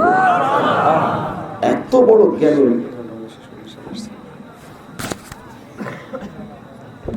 এত বড় জ্ঞানী মানুষ। এবার আপনি চিন্তা করেন, এত বড় জ্ঞানী মানুষ, তারও একটা জিনিস জানা ছিল না। ওই হাদিসটা সহিহ মুসলিমের 210 পৃষ্ঠা খুলবেন, 3 খণ্ডের। ওই যে সালাম দিতে গেলেন আবু মুসা আশারি, শুনে নিন, গেলেন বাড়িতে, উমর রাদিয়াল্লাহু আনহু ডেকেছিলেন, যাওয়ার পরে ডাকলেন, 3 বার সালাম দিলেন, উত্তর না পেয়ে ফেরত আসলেন। পরে যখন আবার দেখা হলো উমরে ফারুকের সাথে, আবু মুসাকে বললেন, কি ব্যাপার তুমি যাওনি কেন? উত্তরে বলছেন, আমি গিয়েছিলাম, 3 বার সালাম দিয়েছি, উত্তর পাইনি, ফেরত আসছি। আর আল্লাহর নবী বলেছেন 3 বার সালাম দিবে, উত্তর না পেলে ফেরত আসবে। এই হাদিসটি উমর রাদিয়াল্লাহু আনহু জানা ছিল না। এবার বলছেন, আকিম আলাইহিল বাইয়িনা, তুমি যে হাদিসটি পেশ করলে 3 বার সালাম দিতে হবে, উত্তর না পেলে ফেরত আসতে হবে, এই দলিল দাও। যদি না দিতে পারো, লাউদিয়ান্না দহরাকা বাতনা, পেট পিঠ চিরে তোমাকে মেরেই ফেলে দেবে একবার, মারতে মারতে। সহিহ মুসলিমের হাদিস। উমর যা বলেছেন তা করেছেন, সুজা কথা। এবার আবু মুসা হন্তদন্ত হয়ে ঘুরছেন, ঘুরতে ঘুরতে কোথায় যাবেন? এবার কয়েকজন সাহাবী বসে আছেন, তারা জিজ্ঞেস, কি ব্যাপার আবু মুসা, তোমার এই অবস্থা কেন? তখন বলছেন, অবস্থা মানে ঘটনা এই। তখন উবাই ইবনে কাব রাদিয়াল্লাহু আনহু বলছেন, মান আসকারুল কওম, আমাদের মধ্যে সবচেয়ে ছোট কে, একটু দাঁড়াও তো দেখি। তখন দাঁড়িয়ে গেছেন আবু সাইদ খুদরি, এই হাদিসের বর্ণনাকারী। তিনি বলছেন, আমি সবচেয়ে ছোট। তুমি কি জানো হাদিসটা? আমিও জানি। যাও উমরকে বলো। এবার সাক্ষী পেয়ে গেছেন আবু মুসা। এবার গিয়ে উমর রাদিয়াল্লাহু আনহুকে বলছেন, এটা আমিও শুনেছি। তখন পিছন থেকে আবু ইবনে কাব বলছেন, খলিফা শুনুন, লা তাকুনুল্লাহ আযাব আল্লাহ সাহাবী রাসূলুল্লাহ সাল্লাল্লাহু আলাইহি ওয়াসাল্লাম, আপনি রাসূলের কোন সাহাবীকে শাস্তির ভয় দেখাবেন না। এর নাম হলো রাজা আর এর নাম হলো প্রজা, এরকম হতে হবে। তখন উমর ফারুক বলছেন, দলিল পাওয়ার পরে ঠান্ডা হয়ে গেছে, একবারে একেবারে ঠান্ডা। বলছেন, লাম আত্তাহিমকা ইয়া মুসা বাল খাশিতু আন তাকাওয়ারা রাসূলুল্লাহ সাল্লাল্লাহু আলাইহি ওয়াসাল্লাম। আবু মুসা, আমি তোমাকে অভিযুক্ত করতে চাইনি, আমি ভাবছিলাম যে রাসূলের নামে নতুন করে কেউ হাদিস তৈরি করলো কিনা। থামেন, হাদিসের অনেক শিক্ষা, তার মধ্যে একটা, উমরের যুগে উমর ফারুক ধারণা করছেন যে কেউ হাদিস তৈরি করলো কিনা, আর বাংলাদেশে এই যুগে হাদিস তৈরি হচ্ছে না, ধারণা করছেন। আর তার যে জ্ঞানেই ছিল না, মাথায় ছিল না, এটা তার একটা প্রমাণ। একটা বাচ্চা ছেলে যে হাদিসটা জানে, সেখানে উমরে ফারুক জানে না। চিন্তা করেন, এই যুগে হলে জীবনে মানতেন আপনারা? ঠান্ডা হয়ে গেছেন উমরে ফারুক। আর আজকের যুগে মসজিদের ইমাম সাহেব বলে, চাচা আপনি যে দাড়িতে কালো কলব দিয়েছেন, এটা তো দেওয়া যাবে না চাচা। তখন ধমক দিয়ে বলছে, আরে বেটা কোন ক্লাসে পড়িস? ক্লাস 8-এ পড়িস চাচা। ব্যাকুল। আমি বললাম দিল্লি পাস, তোর সাহস কত? হ্যাঁ, আমি বললাম দাওরা পাস, কারণ 8-এ পড়ার পরে দিয়ে তোমরা ধমক দিচ্ছিস? হ্যাঁ, আরে তুই তো কুঞ্চি, আমি তো বাঁশ। দেখেন দাপুটি কিতাব। ওই ছেলে যে ধমকটা খেলো, আজীবন ওর সামনে আর আসবে না। ছেলেটার কথায় হক ছিল। আপনি দাড়িতে কালো কলপ লাগাইছেন মানে খবর আছে কিয়ামতের মাঠে, জান্নাতের সুগন্ধি আপনি পাবেন না। হাদিস সহিহ আবু দাউদের 4212 নম্বর হাদিস, আপনি জান্নাতের সুগন্ধি পাবেন না। ওই ছেলে যা বলেছে ওটাই সঠিক। সাহাবায়ে কেরাম হাদিসের মর্যাদা দিতেন। জ্ঞানের কোনো মর্যাদা নেই, বয়সের কোনো মর্যাদা নেই, দাপটের কোনো মর্যাদা নেই, মর্যাদা শরীয়তে। এটা আপনাকে বুঝতে হবে। 616 পৃষ্ঠা একটা হাদিস পাবেন, এটা আমি বলছি যে মেনে নিতে হবে। বাচ্চা ছেলে হলেও তখন ইমামের, খতিবের, মক্কার, মদিনার, দুনিয়ার মানুষের কোনো উদাহরণ চলবে না, সরাসরি হাদিসকে মেনে নিতে হবে। একটা বাচ্চা ছেলে দেখবেন, আমর ইবনে সালামা, তিনি মসজিদে গেছেন, তে দেখছেন কোনো ইমাম নেই, সালাত কে আদায় করাবে, বুঝছেন তো? তখন উনি বলছেন ওয়ানা আকসারুম কুরআন মানিনা, আমার চেয়ে বেশি কোরআন কেউ জানে না। ওয়ানা ইবনু সিত্তিন আও সাবি সিনিন, এমন অবস্থা আমার বয়স 6 কি 7 বছর। সহিহ বুখারীর হাদিস। ফাকাদ্দামুনি, তারা আমাকেই ঠেলে দিল ইমামতি করার জন্য। হাদিসে কি আসছে? সবচেয়ে যিনি কোরআন ভালো জানেন তিনি ইমামতি করবেন। আমাকে সামনে দিয়ে দিলেন। ফাইজা সাজাত্তু তালাক্কাসাত আলাইয়া, আমার পরনে ছিল গামছা, সেজদা দিয়েছে আর সব উদাও হয়ে গেছে। হাসছেন আপনারা? এটাই অনুবাদ। ফাকালাত ইমরাতুন মিনাল হাই, পিছন থেকে মহিলারা বলেছে, লজ্জায় বলেছেন, আলা তুগাত্তু ইস্তাকারিকুম, তোমরা কি তোমাদের ইমামের নুনুটাও ঢেকে দিতে পারোনি? পিছনটা ঢেকে দিতে পারোনি? এটা বেরিয়ে গেছে সব। যে নিজেই বলছেন ফাইজা সালাত্তু তালাক্কাসাত আলাইয়া, সেজদা দেওয়া মাত্রই আমার মাথার উপরে সব কাপড় পড়ে গেছে। পিছনে দেখা যাবে? আরে বয়সই তো 5-6 বছর মাত্র, ওর ওযু করার জ্ঞান হয়নি ভালো করে। এখানে কার মর্যাদা? বয়সের না সুন্নাতের? সুন্নাতের মর্যাদা। আপনি দাপট দেখানোর চেষ্টা করবেন না। জি শেষ করবো। আপনার বিষয় দিয়েছেন একটা এত বড় বিষয়,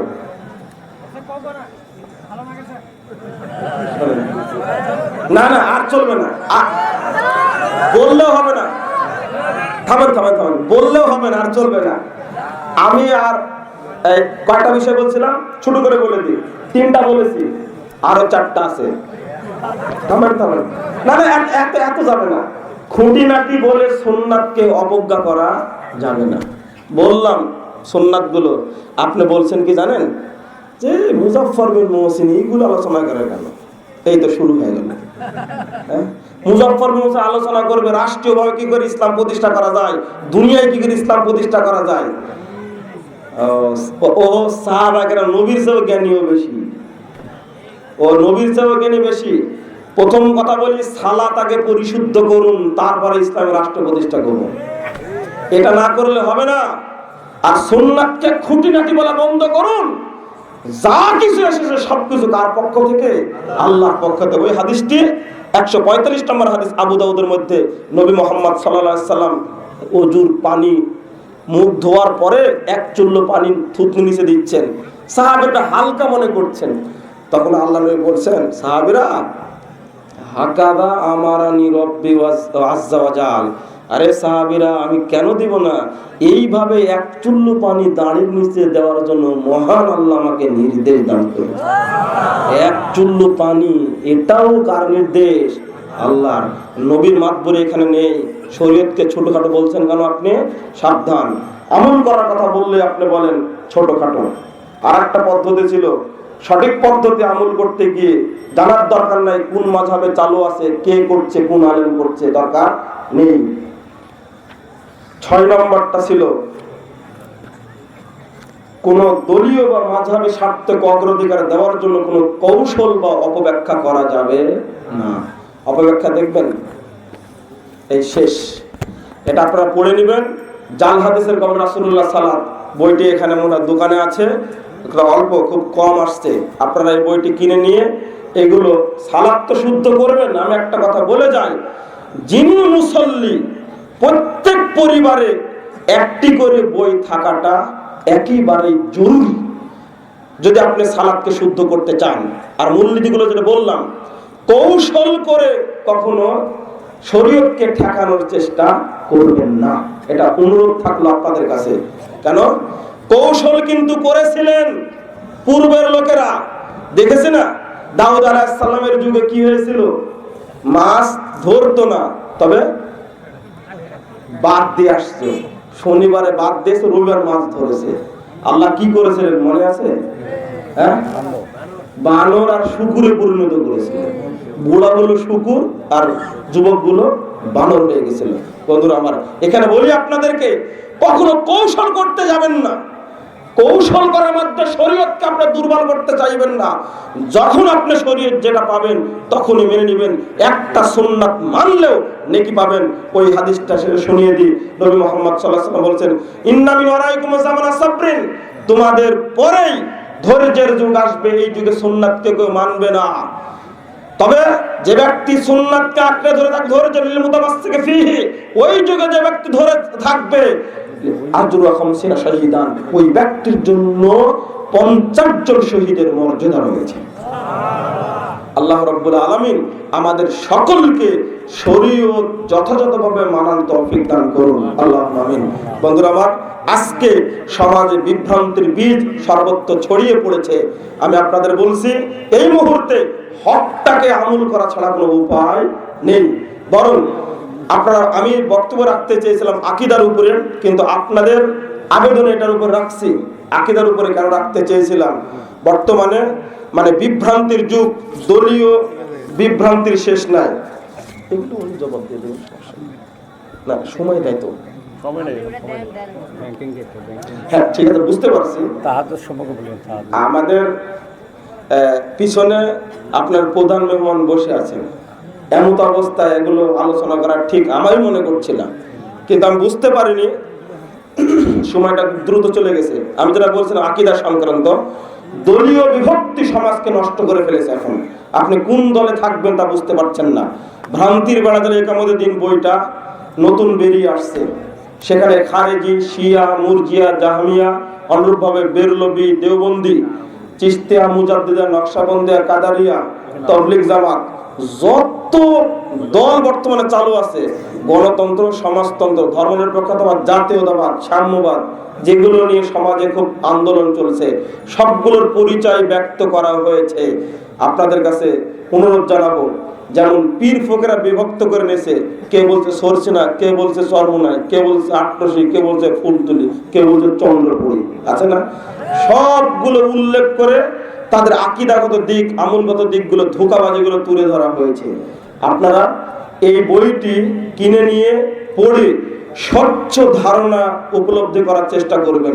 যদিও বা ইতিমধ্যে বইটা বের হওয়ার কারণে অনেকেই মোবাইলে হুমকি দিচ্ছে। একজন বলছে, আপনার সাহস কত? মওদুদী সাহেবের ভুল ধরেছেন, আপনার সাহস কত? আপনার কলিজাটা মাপার চেষ্টা করব। এটা কোনো কথা হলো? হকটা কি? আমি বললাম যে হ্যাঁ, আপনার মেপে দেখেন, কারণ মাপার মালিকটা কে? আল্লাহ। অতএব হকটা যেটা, সেটা আপনার গ্রহণ করার চেষ্টা করবেন। পচা আকীদা বের করে দিবেন। আল্লাহ রাব্বুল আলামিন আমাদের সকলকে সিরাতে মুস্তাকিমে পরিচালিত করুন, আল্লাহুম্মা আমিন। কোনগুলো? আমি যে পৃষ্ঠা নাম্বার দিয়েছি, বুখারীর হাদিসটা মিলবে আধুনিক আপনার তাওহীদ পাবলিকেশন প্রকাশিত, এটা মিলবে। আর যে পৃষ্ঠা নাম্বার দেওয়া আছে মূল গ্রন্থ আবু দাউদ, তিরমিজি, নাসাঈ, বুখারী, মুসলিম দেওয়া আছে, এগুলোর মধ্যে দিবেন। আচ্ছা, প্রশ্ন করেছেন, বক্তব্য শেষে যদি সুযোগ হয় আমি আমার পরে প্রশ্ন উত্তরে আসবো ইনশাআল্লাহ। উনি প্রশ্ন উত্তর দিবেন, আমি আশা করছি উনি দিবেন, আমার দেওয়া লাগবে না। এই যে ব্রাক ব্যাংক সংঘের প্রশ্ন করেছেন, দলগত মুনাজাটা বলে ফেলেছেন, লাগবে না। সুতরাং আপনারা পরে প্রশ্ন উত্তরগুলো শুনে নেবেন তার কাছ থেকে। আজকে আবেদন জানাচ্ছি আপনাদের সকলকে, আসুন পবিত্র কোরআন এবং সহিহ হাদিস মেনে চলে আল্লাহ আমাদের তৌফিক দান করুন, আল্লাহুম্মা আমিন। আহলে হাদিস আন্দোলন যেভাবে আজকে সমাজে শিরক বিদআতের মধ্যে আন্দোলন করছে, আপনারা দিনাজপুর জেলা সংগঠনকে সার্বিক সহযোগিতা করবেন। জি, যে বই পিছনে আছে, বই আপনারা সংগ্রহ করবেন। অল্প কিছু বই নিয়ে আসছে, বা বেশি নিয়ে আসা হয়নি, এটা আমার পরে গালিগালাজ করবেন না। জি, জাযাকুমুল্লাহ খায়রান। সুবহানাকাল্লাহু বিহামদিকা আশহাদু আল্লা ইলাহা ইল্লা আনতা আস্তাগফিরুকা ওয়া আতুবু ইলাইকা। আসসালামু আলাইকুম ওয়া রাহমাতুল্লাহি ওয়া বারাকাতুহু।